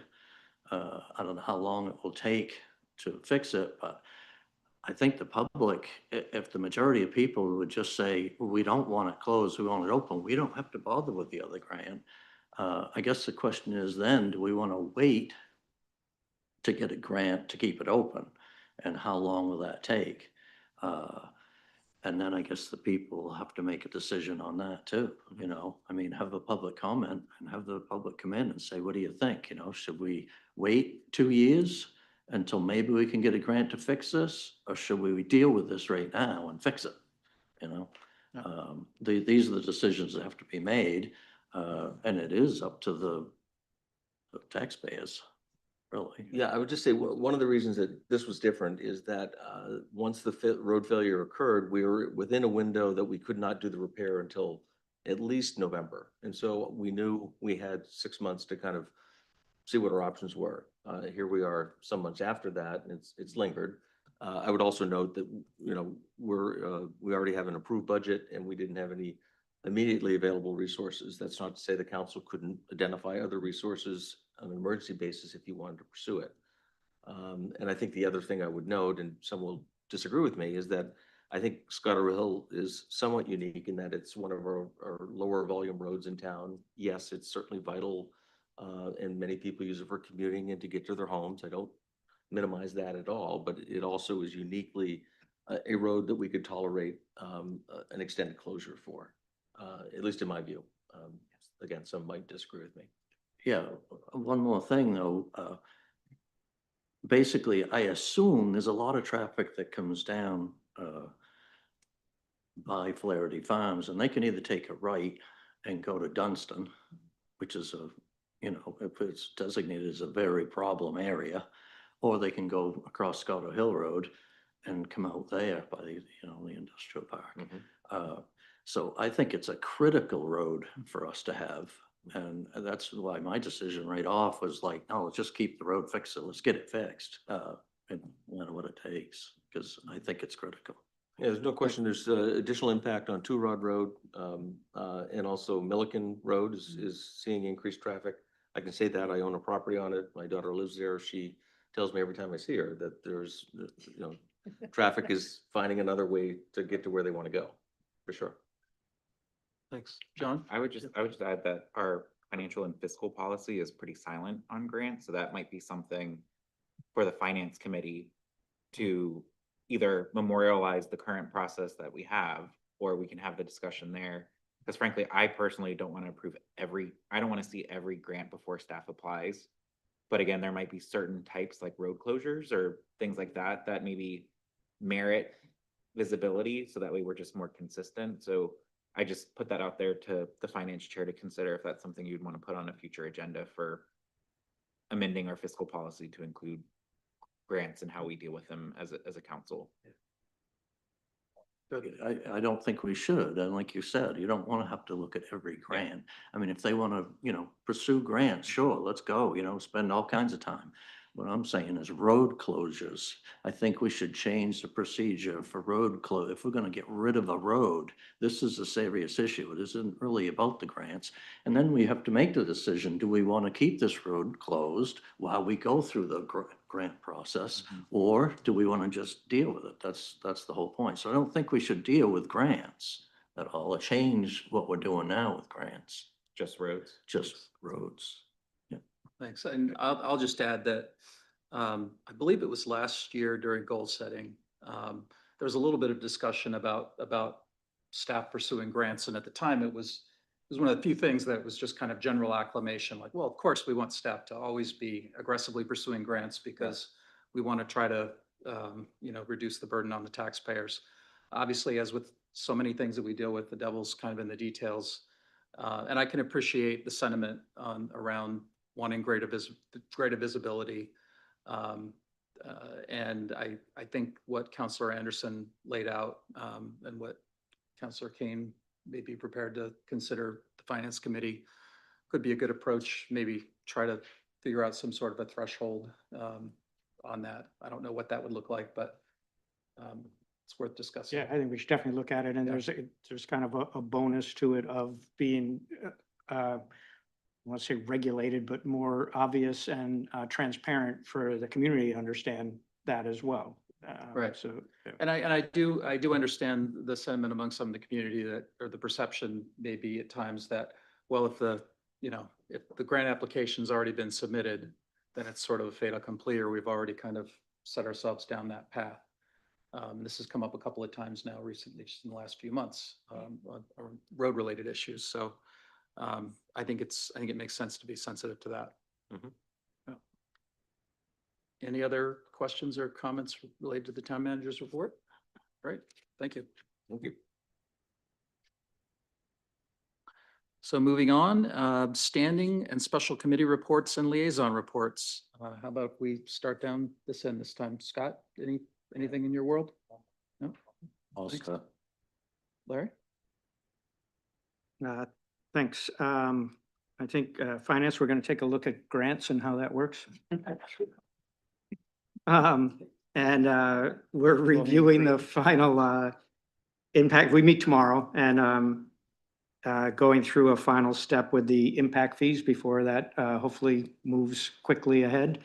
We're in the same thing. We're looking at some beach fee considerations and kind of laying out the budget process for this year and defining some target dates and things like that. And I think that's about it. The schools project is set, the committee's been set up for that, a combination of community members, the school board and staff, and the work from the consultants from Harriman, excuse me. And their first meeting is on the 13th. That meeting schedule right now is on a monthly cadence for that committee to meet. And so that'll just get going. Community Services Advisory Board is meeting tomorrow as well, so I don't have too much there. And Chamber of Commerce has gotten in touch with Tom and staff about an effort to review some of the town fees for licenses and things like that. So that's moving along too. So thanks. Thank you. Karen? Sure, thanks. So I forgot I was the liaison to planning board and I did not give an update last meeting. They had a lot of standard small development stuff going on. We went over the Peterson Park lighting already. And then I also just wanted to mention the Arby's that is currently before them, which they're proposing to be in the Little Dolphin Plaza, which is on Route 1 in northern Scarborough. Right now, Arby's, well, they were proposing to have their drive-through go through the parking lot in front of a daycare, really hoping they come up with a better traffic flow plan. But I think Arby's would be an interesting addition to Scarborough. And then next week we have the ordinance committee. We have, I think, 5 things on our agenda. One of them is to update our fees, which Kristen, our clerk, does every year. In turn, we're updating one of the shellfish conservation fees, so we have to update the ordinance. We're going to be updating the mobile food vendor ordinance a little bit, and Autumn has us wanting to comply with some manufactured housing community stuff, some zoning ordinances, just more to be in compliance with state rules. I don't want to dive into all of that.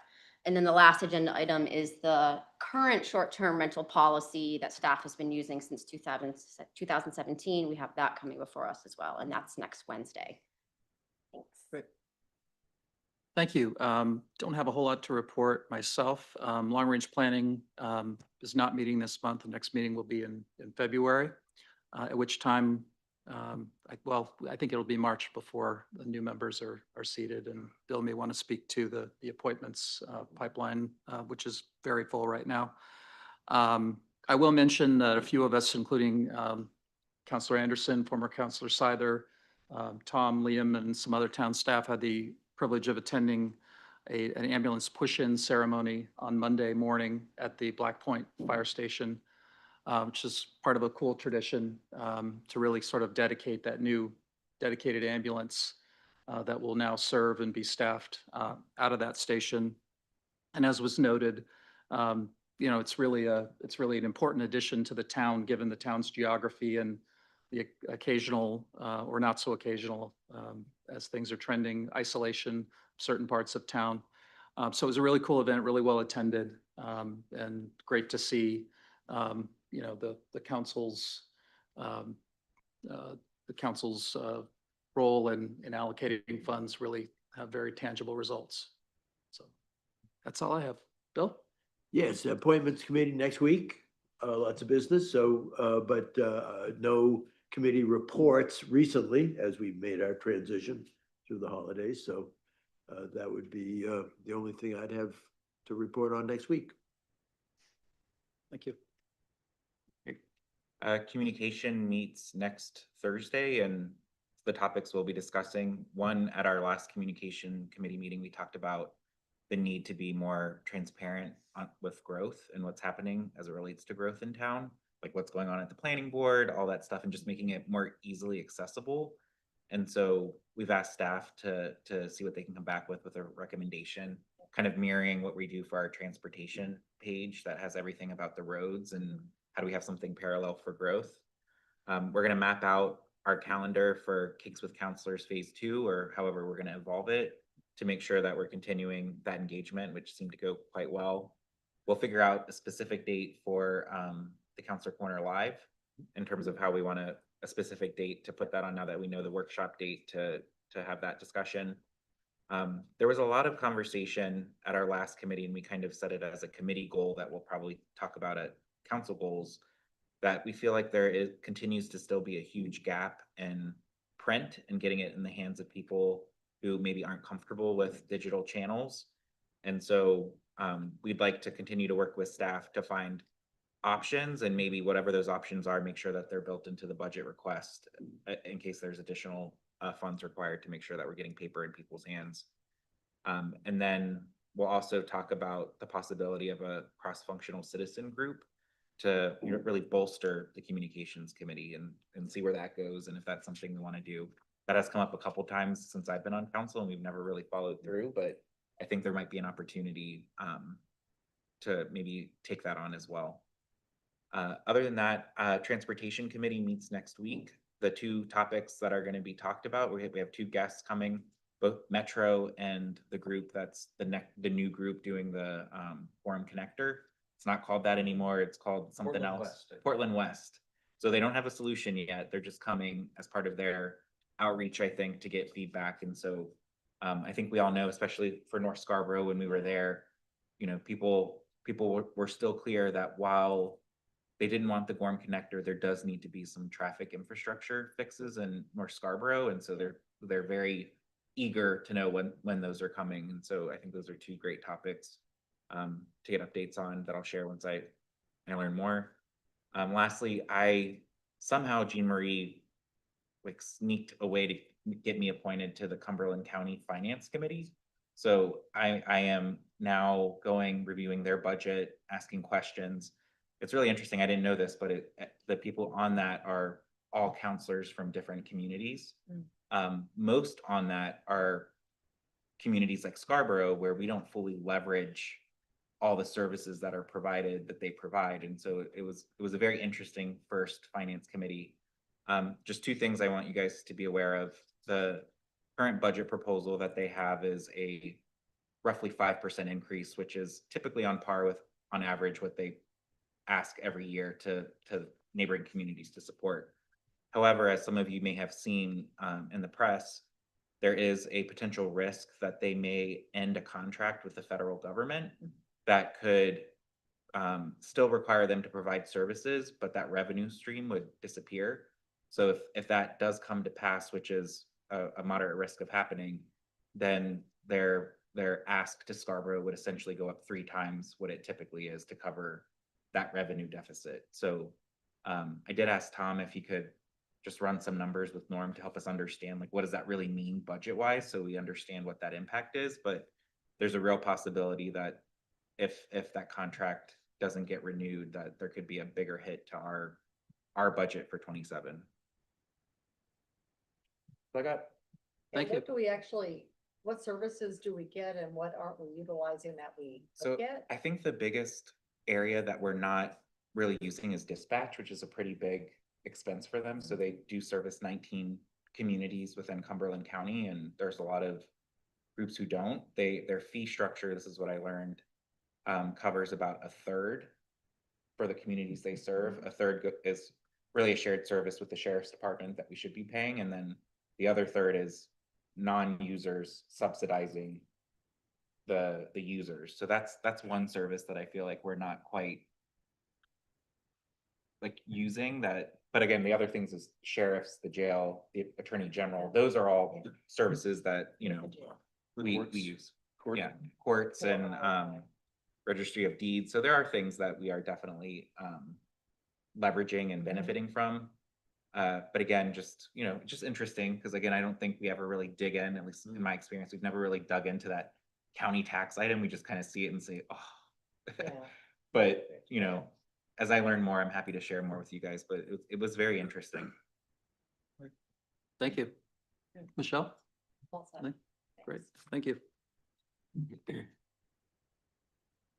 So moving on to action items. First up is Resolution 26-001. Act on the request to approve Resolution 26-001, recommendations for Maine LD 1829, implementation and legislative refinement. We don't really have a formal presentation on this per se. This issue has obviously been discussed a lot. Everyone's had copy of this draft resolution. It's been posted publicly. I do not intend to read it unless there's a groundswell of support for that. I will before we open it up to any public comment and then council discussion. I did just want to highlight a couple of key items, in my view anyway. Starting with the last two whereas paragraphs in the resolution. Whereas the town of Scarborough has developed its comprehensive plan through extensive community engagement to reflect local priorities, environmental constraints, and a vision for the community's future, and LD 1829's one-size-fits-all approach undermines this locally driven planning process and the principles of home rule. Whereas the town of Scarborough has completed a townwide community survey in December 2025, where 74% of respondents who had an opinion said Scarborough was growing, quote, much too fast/too fast, end quote, resulting in our lowest scoring question on the survey, with only 16.3% of respondents satisfied with how the town is managing residential growth. Now, therefore, be it resolved that the Town Council of the Town of Scarborough hereby expresses significant concern regarding the challenges LD 1829 presents to responsible growth management, infrastructure planning, and comprehensive planning. Calls upon the Maine legislature to enact corrective legislation that, and then there are several bullet points which reflect a lot of input that we've had from within the council and in coordination with groups like GPCOG and comparing notes with other communities. One of the key elements is that we would want something that allows municipalities that meet growth requirements under the Growth Management Act to continue employing reasonable growth management tools. We request that the legislature work in partnership with communities, just generally take a more collaborative approach. And then the resolution directs the town manager to forward copies of the resolution to Speaker Fecteau, our local representatives, the governor's office, and a host of others, and implores other municipalities to express similar sentiments to protect home rule authority. And this really, from, you know, in my view, is I think an appropriate element of what we've talked about is kind of a multi-pronged approach here, starting with obviously, you know, looking out for ourselves in Scarborough and articulating our specific circumstances, unique circumstances and concerns and demands, and while also continuing to collaborate at a more kind of regional level through GPCOG and through other channels. And as was mentioned earlier, and has been discussed publicly, we do have a workshop with our legislators prior to our meeting on January 21st. Speaker Fecteau is committed to participate in that. So that will be, this is all part of a coordinated effort, and we certainly hear the public who have spoken on this loud and clear. And, there's a sentiment during public comment that we need to get past discussion and get into action. To me, this is consistent with that. And, a resolution is just a resolution, some might say, but I think it's important to go on record and get something out there. And leadership felt it was important to get this out there prior to the meeting with the legislative delegation, which we hope will be constructive and solution oriented, but we really wanted to sort of set the stage and set the tone for that. So with that, I would welcome any public comment at this point before we turn to council discussion, if there is any. I don't see anyone stirring. I don't see anyone online. So with that, we will turn back to the council, and I would welcome a motion. So move. Second. All right. Discussion. Michelle? Corey, this is great. Thank you. A question I have, I'm not sure exactly what it's being called, but I would call it the housing database with metrics that has sort of been on the news in the last week or two, and I've read a couple articles on it, and it's coming out of Augusta. But there's a database where I think towns over maybe 4,000 residents have to input data on all their current housing stock. And I'm wondering, I mean, that's a good starting point, but does that help Scarborough continue to highlight when you take a look at that dashboard, where we are compared to many others? I think it does, yes. Yeah, we've actively been a participant in that. GPCOG actually responded to a state RFP, I think, for an organization to build a statewide system ultimately, long-term, that will track housing data statewide year over year. They started with the GPCOG region, and we've done it for, I think, 3 years running.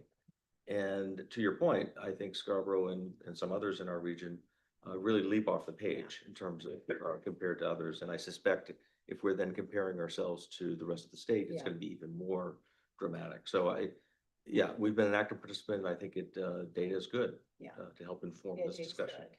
And because the legislature is coming, our reps are coming to the meeting, what, the 21st? Yes. So are they privy to all that? I mean, I would want them to have taken a pretty deep dive into that. I mean, I met with Sophie on Saturday for a couple of hours and had a, in-depth conversation with her about it. So I think, the speaker should certainly be well aware. He's been out touting our, success for quite a while. But I think it would be really critical to that conversation to have them all sort of on the same page and know like where we're starting. Yeah, I can certainly provide that to them. We shouldn't expect that they'll all do equal amounts of research. So if there's critical piece of information that we want to make sure they have, so we can speak to it or they'll be prepared to, we certainly can. That database in particular, I can provide, so that's available. Sure. Maybe Tom could send it to all of us. I haven't actually seen ours specifically. Yep. I will. Thank you. John? No, I think this is great. I think it's a great first step in terms of, taking a position. I will say over the break and even yesterday, I've talked to counselors at Yarmouth, Cumberland, Wyndham, Gray, Biddeford, Wells, and Cape Elizabeth, and none of them are happy with this legislation. And I tried to tell them, well, hey, Scarborough is taking an action, you guys should too. And a lot of them weren't even aware through GPCOG that this was happening. And so again, I think it really is incumbent upon us as a body, if we really believe in the 0.5 to implore, that we maybe reach outside a little bit to our I don't know what we call them, brothers and sisters, partners, or whatever, in other communities, and really see like how they feel, because the current on this one is really strong, I think, at the state level. But I do think if municipalities really get organized together, I do think we can affect real change. My concern is, Wyndham did something, we're going to do something. There really needs to be an avalanche, I think, for our legislation to take us, our legislators, not just in Scarborough, but Yeah. at the state level to take us seriously. And the ones who have engaged with the state, you know, the feedback I'm getting is that they're feeling like they're being placated, like they feel like they're listening, they're nodding their head. There's claims of fixes coming. Our fixes are great in this. Like, I think if they could really do this, that would be awesome. Do I think they're going to actually do all of this? Not necessarily. So I do think when our delegation comes and Speaker Fecto comes, I think we do need to be a little bit bold in the position we take and how we deliver it to make sure that they truly understand the two items that you read, Corey, that taking away home rule is a real issue, given all of the work that the town does to engage with residents. Creating a comp plan is not a tiny process of public engagement. It's quite significant. And so for the state to come and tell us how to do our zoning, when our community has worked hard to try and find the right zoning for us, I think is a little bit of a slap in the face to the residents and the people that they all represent, unfortunately. And so I have a real issue with that. And then as well, you know, we just got the survey results, and it's quite clear that growth and property taxes are the biggest concerns. And I know in this recommendation, and one of the biggest criticisms I think we've had as a town is there's no fiscal note, there's no fiscal support. So all of this growth is going to happen and it's going to fall on us. And, you know, that's the two things that our residents had said they clearly don't want, this legislation is allowing for. So because of all of that, like, while I love what we have, I do, and it's maybe just an administrative tweak, but I think it's an important one. I would like to make a motion to amend some of the language in there, if you pass this down, which is really just one piece on part 2 that says calls upon the Maine legislature to enact corrective legislation, that and goes through all the bullets. I would like us to take a little bit of a stronger position and say calls upon the Maine legislature to repeal LD 1829 or delay its implementation until corrective legislation is in place that goes through all of those sentiments. And again, really, I think if for any resident who truly understands what this is and who took the survey, I think that's what they would be asking us to do. I think they would be asking us to say, push back. We elected you guys as counselors to represent us, and we want to make sure that the language we're putting in here isn't just asking for fixes, but really, in my opinion, asking for what our residents would truly want, which is either repeal, or if we really do want these things to happen, that they delay implementation instead of doing July 2026 until all of these corrective actions are in place. And again, I don't think that's going to happen before July 2026. So the more time we and other municipalities get, I think will only hopefully allow for more fixes to come into place that consider all of the implications that this legislation has. So that is my motion. So my motion is to modify part 2 to say calls upon the Maine legislature to repeal LD 1829 or delay its implementation until corrective legislation is in place. Can I get a second? I'll second. All right. Thank you. Discussion on the proposed amendment. Karen. Yes, I support this. I'm wondering, I want to be even stronger. Can we say repeal, and if you choose not to repeal? Because I want to say, I just want to say repeal. But we also, I understand, want to keep the language that if you don't repeal, we really want to make sure you do these. But we're saying repeal or delay. I would love to say repeal. And if you do not repeal, do this. I just think that's a little bit stronger, but I do think in regards to this amendment, I think, again, we are one of the largest municipalities in the state, and we came out really strong against Forum Connector, and I think that was really helpful. And I also think the other towns kind of followed our lead when it came to that. After we consider all the things that John just said, like, I really think that we need to be strong because we have residents who are not happy with us right now. And so if, to me, like, we need to start doing action. This is strong action to just say, like, this is awful. We hear you. We don't want growth. Trying to work with what they've created is just junk. I'm sorry. Like, that's a recipe for disaster. So I support this. If anything, I would love to just say repeal. And if you don't repeal, do this instead. Thank you. Anyone else? I like the amendment. I mean, I think it either repeals or you hold it in abeyance until you've got something new. Till the legislation is replaced. So I'd support the amendment. Larry? I generally support it. I think I have a little bit of concern that we're just getting them here to open a discussion of how to improve this. And it's kind of like we haven't heard what is already being considered, if anything, in changes. There was talk early on that there was definitely corrective changes coming for this, so we haven't heard any of those yet. So I don't want to necessarily kind of shoot the messenger. If at the same time, I think we really need to get this done. And it's a little tough, I think, where we're saying repeal it or do every one of these things. And to John's point, that's probably an unrealistic expectation. So I don't know. I don't have a definitive answer or rewrite to say how to make that maybe a little more palatable as the first step in our negotiation to improve this. If I don't know if anybody else has any idea on that, but it just seems it's more of a timing issue for me. I'd like if it wasn't urgent to get it out, I would say, let the delegation come, let's hear what they have to say. And if we're not satisfied, then come out strong and say, well, you're not listening, you didn't hear anything. We absolutely think you should repeal it. So I don't know if anybody else has any thoughts towards that, but I'm conflicted on how to go with it. Go ahead, Karen. Just to support Larry, I mean, I think that we should just do it right now. Let's act. Let's just do it. I mean, I don't think they'll take offense to it. There isn't really anything, the few people that's gonna come and talk to us, there's really nothing they can do in a way. It's just a couple of representatives. So it's gonna be all the other people they have to deal with too.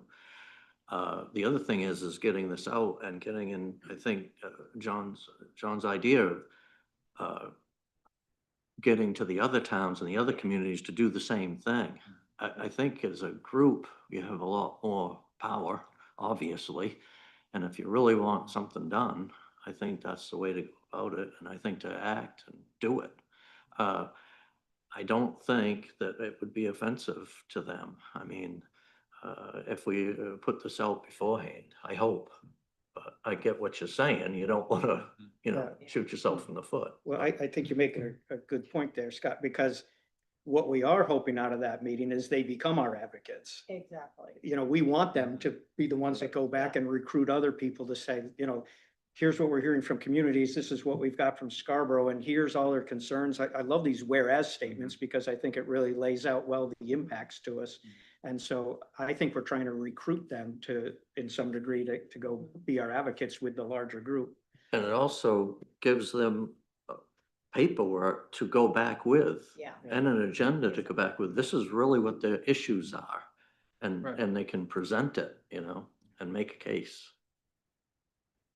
Karen, did you have? I was just gonna say, I mean, I'm offended as a Scarborough resident that these are what our representatives are doing. So for me, I'm like, show up here and explain to me how this has come to this point. So I have no problem doing it. Like, I think that's the pressure they need. They're not coming here because they decided to come here. They're coming here because we asked them to come here.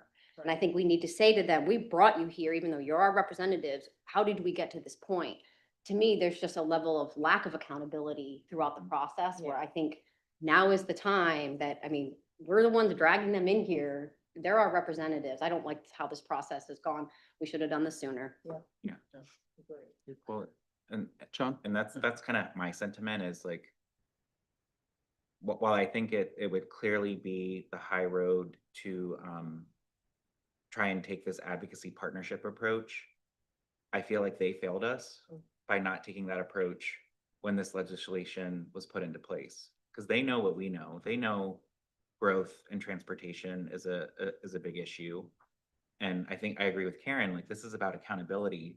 that you guys made a decision, you need to own your decision, and we're here to tell you that we think you made a bad decision. And I don't want to sugarcoat that. I want to be honest, direct, and respectful, which I think this is. We're not trying to put them on the back burner, but they do have some questions that they need to answer. And I do want to hear which of these are they willing to actually take ownership and be a lead for and truly represent Scarborough, because I think, again, the survey results don't lie. And if you ask any Scarborough resident how they feel about growth, and if they knew what we knew and understood what this law is going to do for our town, they would be really upset. And personally, why I think it's super, super important, like I've been on the council for 5 years.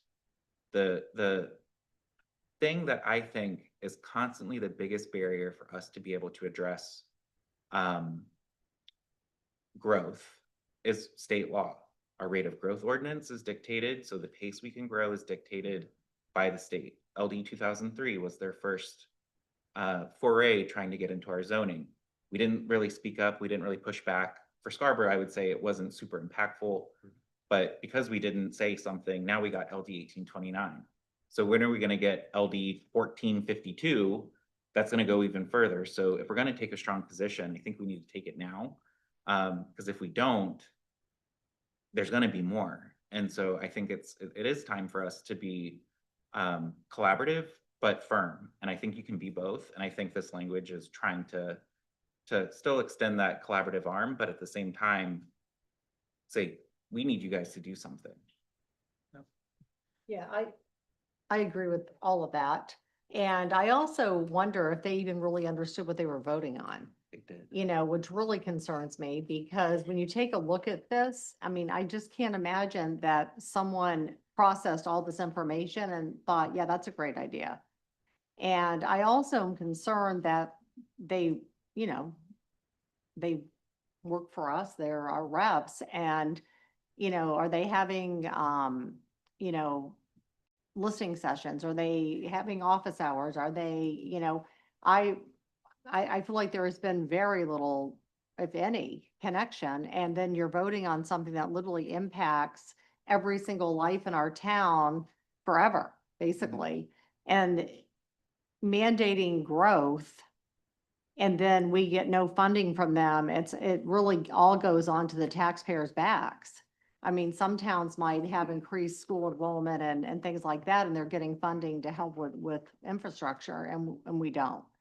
So it just feels like I don't know how they all could have supported this and have been that tone deaf.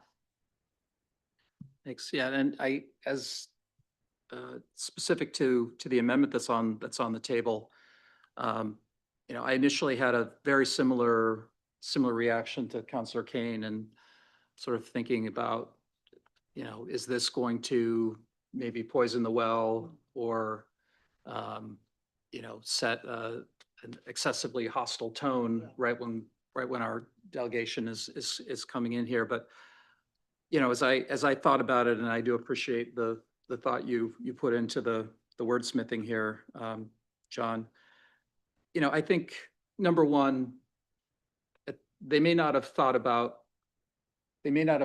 it all the way through when it was initially passed, but I don't think it's a surprise to any of them now how we feel and how the community feels. And I think this is an example of a time where part of what we need to do, in addition to thinking independently as elected leaders and deliberating as a council, is I think there's an element here where this is a really an appropriate time to really kind of channel, if you will, our voters and our fellow taxpayers.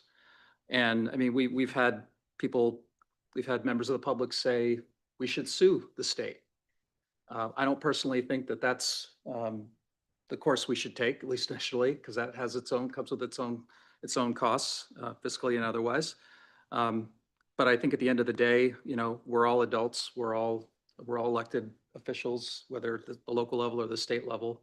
And I think, you know, I'm personally comfortable with the language as amended here. I do think, and I appreciate your sentiments on this, Karen. But similar to what was stated earlier by others. I don't think, I think an all or nothing formulation maybe takes it a little too far. But I think, to me, this is strongly worded in an appropriate way. And again, I don't think it's going to come as a shock. Michelle? I appreciate that. I think that the conversation we have when they're here can convey a lot of that additional frustration or angst or whatever we want to call it. And I think having data from our community survey, which 3 in a row now have stated growth is our #1 concern, and also having the dashboard that, Tom's going to get out to us, it isn't like we're just being difficult or, we're being like not in our backyard. I mean, we literally have data that says, here's what our community cares about and what they want us to work on.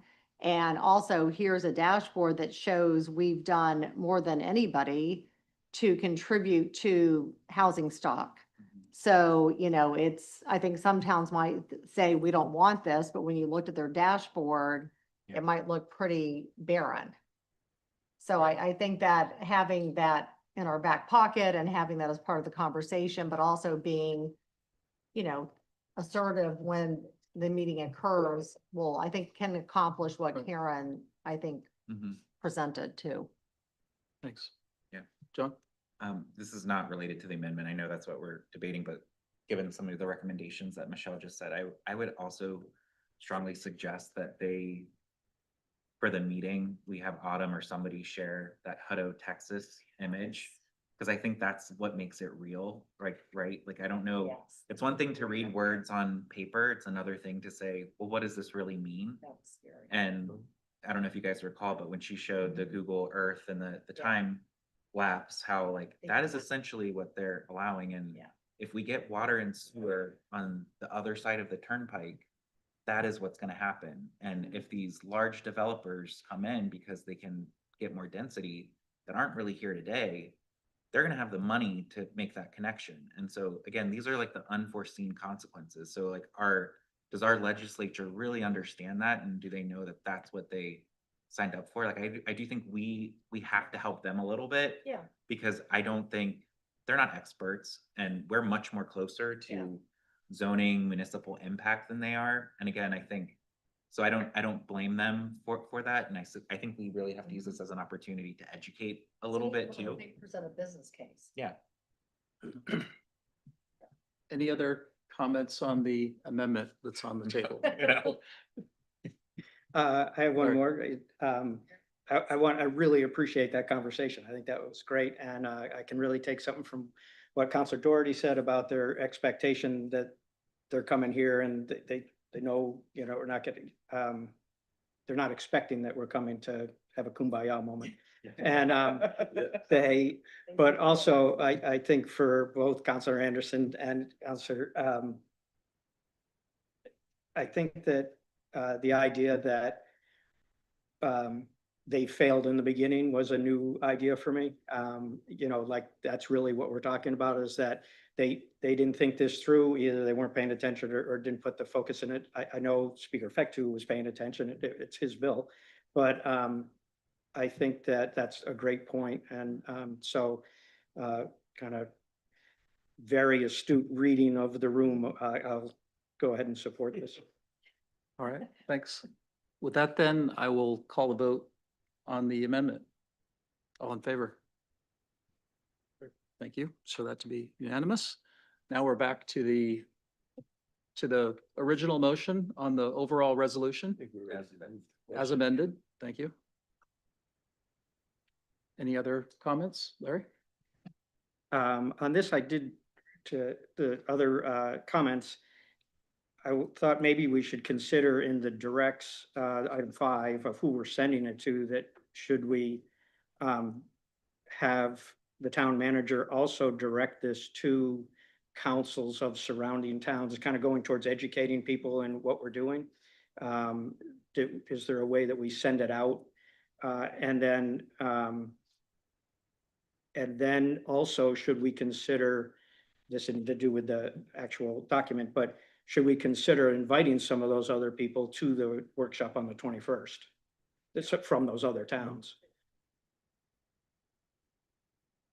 Short of changing the language, I always intended and will send this resolution to all of my colleagues in the region. So, and ask them to share with their elected bodies. I presume they will. And to your thought, Counselor Kane, about inviting other counselors, I mean, it sounds like individual counselors have already, as Counselor Anderson referenced, have had some of their own conversations. And I would hope that people would be encouraged to attend. And I think, you know, we sometimes hear residents say, I think somewhat derisively, that Scarborough always has to be out ahead on things. But I think this isn't hopefully a case where that will be welcomed. So I think the more the merrier on that. My only other comment about the resolution as amended in this issue in general before we vote on that is, as I'm sure those of you who know my background can understand, this has been a particularly tough issue for me as someone who works in this world and cares about housing and affordable housing. And I really do think there are elements of 1829 and there are principles embedded in here that I've always supported and will continue to support. I think there's a place for, first of all, I think as a starting point, and I share a lot of the concerns about growth and traffic and everything else that we've talked about in connection with the survey and all the other things that we discussed. I do think that as a really basic premise, we can't stop growth completely. I think it's appropriate for us to make space for others who may want to live here within reason, in a safe way. And I think the concepts like density and height in certain areas, they have their places. I think there are other elements in this that I do support. But just speaking for myself, and I've said this to other people as I've talked about it outside of the council and professional colleagues of mine, I sort of feel like the way that this came forward, both the way that it was written and the way that it was passed, really kind of undermines those efforts, because it just sort of it turns everyone against those concepts, and makes it just makes it harder to do the good, thoughtful work that I would like to see the town do, and that the town has already done in many ways through the comp plan and other things. So, I think it makes it's interesting for me. And when I think about going to the State Housing Conference next year and seeing people from the governor's office and some of the other people who know me wearing my other hat, I'm sure we'll have some interesting conversations. But I fully support this resolution as amended, and I hope we can get to a better place. Michelle? Corey, I really appreciate that conversation you just had, what you shared, and you and I've had some of those conversations. I think what's really concerning is this doesn't take a surgical approach. So I think we all want people to have housing, and we want people to, have safe housing. And I think what this does, when you take a look at the map that John talked about that happened in Texas, I mean, somebody can just come in and plop down, hundreds of houses, and none of it really meets the need that you might be speaking to. They could come in and, these houses all cost, $800,000 a piece or something, which isn't really affordable to a lot of people. And when you take a look at people I talk to, when they think about affordable, what they're saying is, for their kids that are, recently graduated college, or they're in their 20s and early 30s, how do you get a starter home? So it's sort of like what used to be middle class, starter homes. And that's kind of is missing. And this almost turned us off to everything, like you said. And if enacted, it doesn't necessarily meet the need of what we probably do need. And we're not going to build, 3,000 more housing units in a year.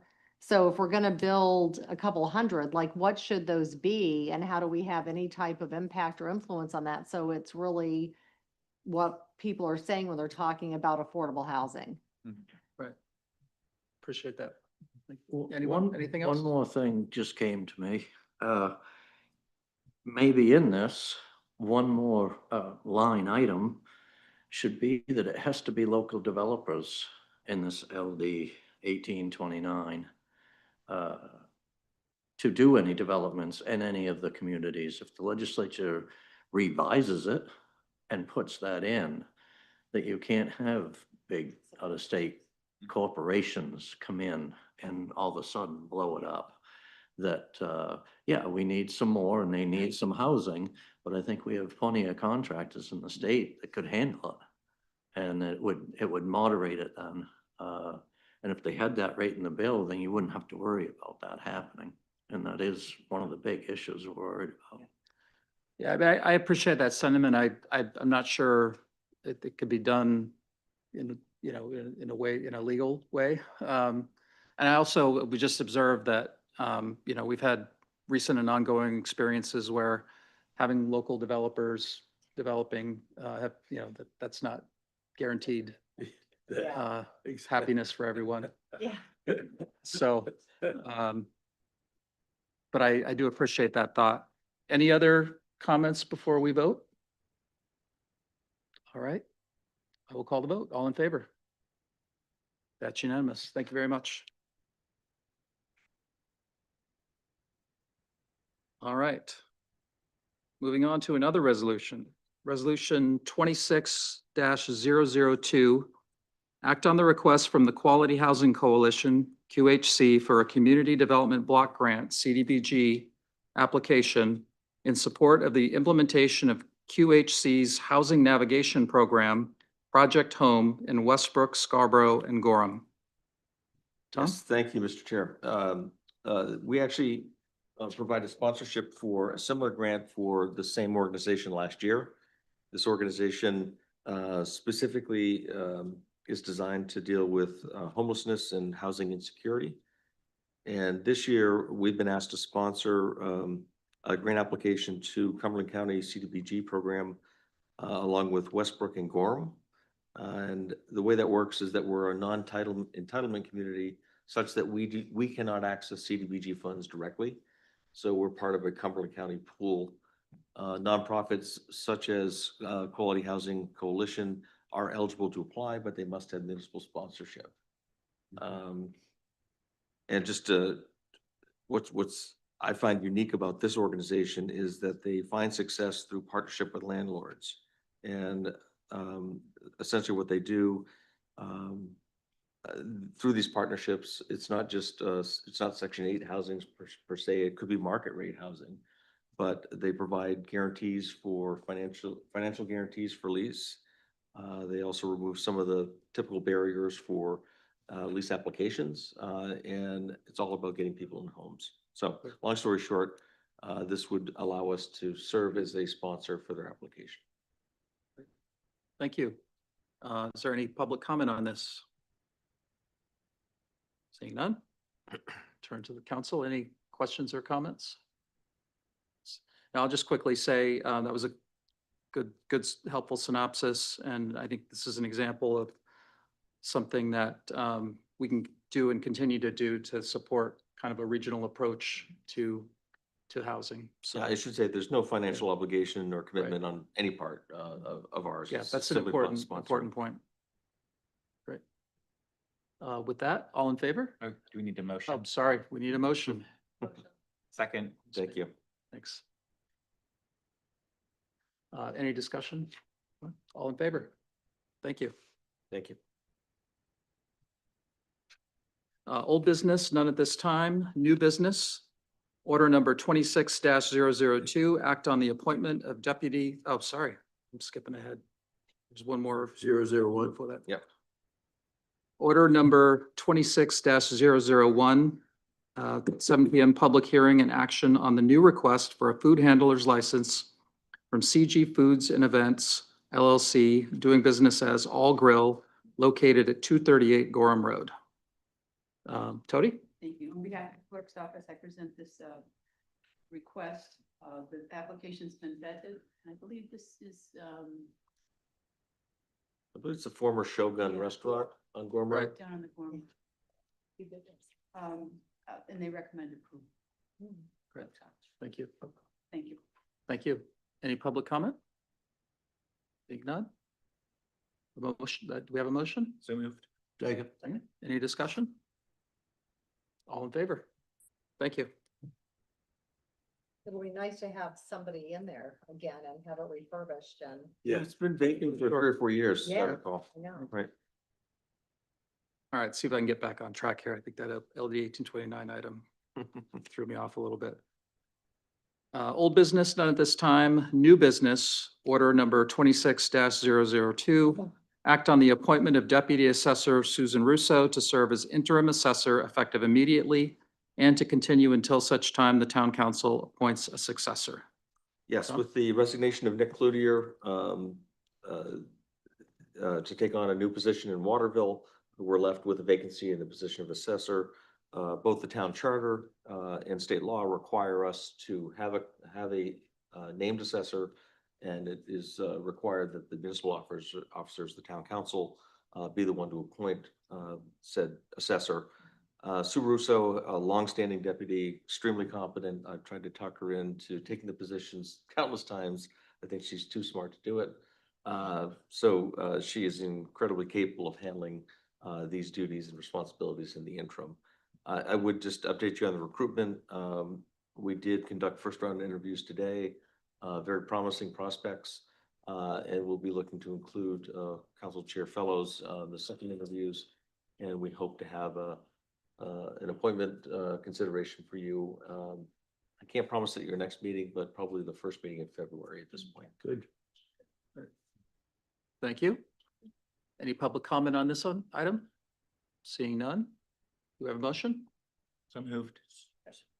Any discussion? I just have a question.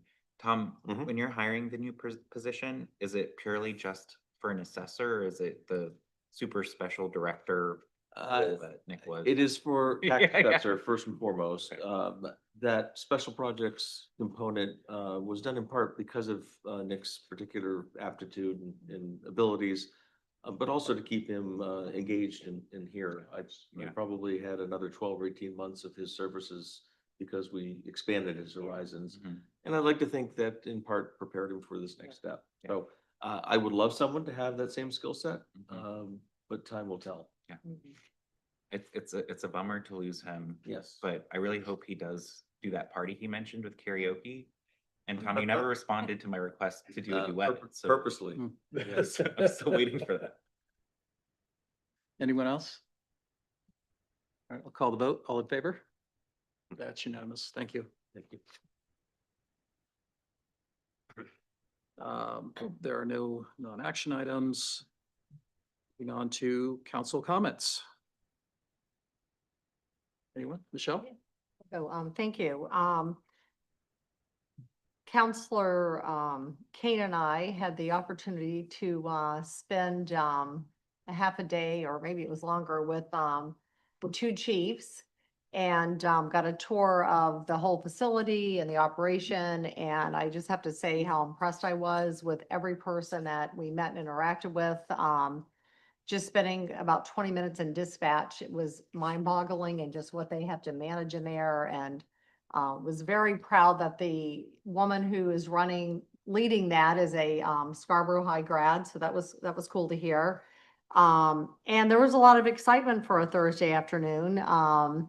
I think from the time I got into Officer Lambert's police cruiser until I finally got out of it, he never stopped going to calls. We were at a bank, we were at a, what would you call it?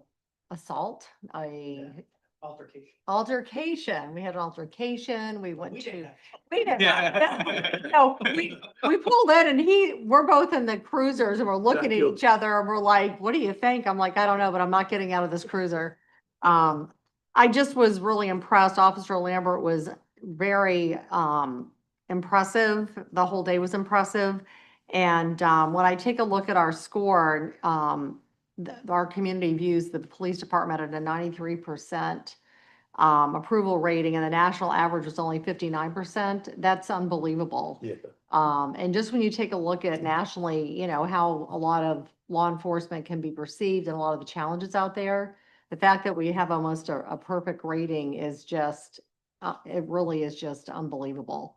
So it was a very interesting afternoon, and I have even deeper respect for what they do day in and day out. And the other thing that really impressed me was just the amount of teamwork between the police department and the fire department, and just how aligned they are. And it was really obvious throughout the tour and the facility. So just really nice job, and I appreciate the experience. Great, thank you. John? I just want to echo what you said earlier about being at the push ceremony, and, you know, it's always really great to see, you know, the tactical things that we allow happening. And so seeing that ambulance go in, knowing that we've enabled our fire department to be able to staff it so that they can have 3 ambulances in town, I think is great.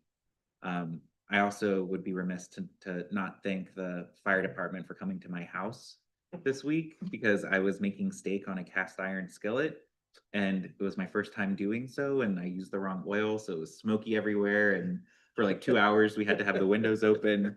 I tried to not tell them to come in, but they still had to come and check. But they were very great, respectful, responsive, and I'm gonna give them great marks on the next survey.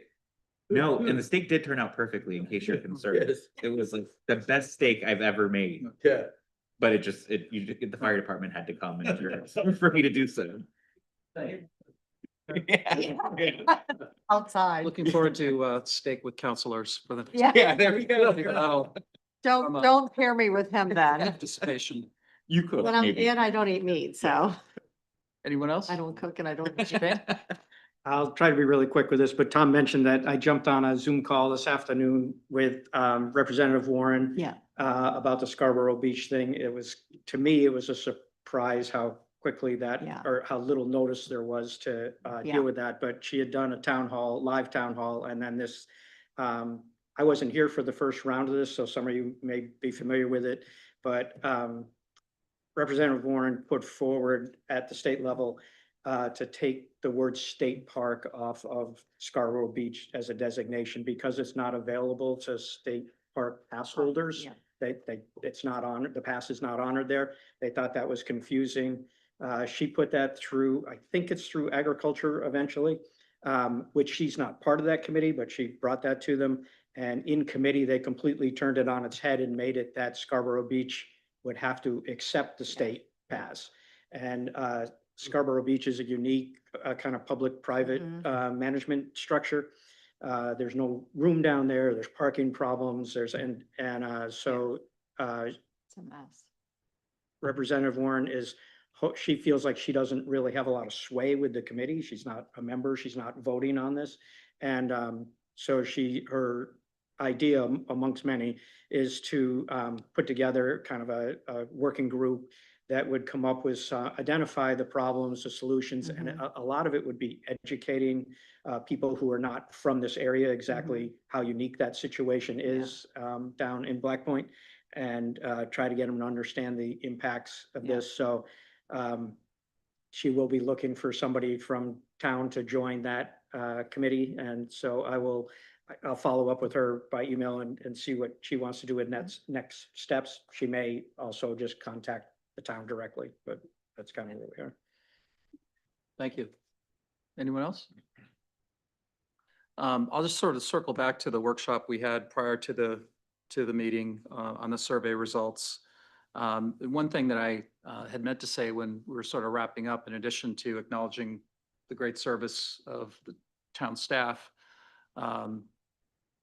is really thanking the residents who responded to the survey. I mean, we've really asked a lot of residents the last couple of years when it comes to asking for opinions about school solutions and other things. And I think, at times maybe there's been a little bit of survey fatigue. Yeah. And we also have heard, I know, comparing notes with other counselors, one of the things we heard a few times, like at Cupcakes with Counselors, was, well, yeah, it's great you're doing this survey. You do this survey, every year, and every year, you know, Right. we say X, Y, and Z, and it doesn't seem to change, and particularly around growth and traffic. So, and I can understand that cynicism, and as Councilor Anderson said, you know, part of the challenge with growth in particular is that it's not something over which we have a ton of direct control. Obviously less so with 1829. But all that said, you know, it's encouraging that there were over 600 responses. And I know in addition to that statistically significant pool, there were others who also just did the survey. Yep. I did. Outside of that as well, which is great. And then the only other thing is looking forward to doing goal setting with all of you on Saturday morning. And Beautiful. thanks to Liam for helping to coordinate all of that. With that, I would entertain a motion to adjourn. Motion adjourned. Second. Discussion? All in favor? Thank you. Thank you. We're adjourned.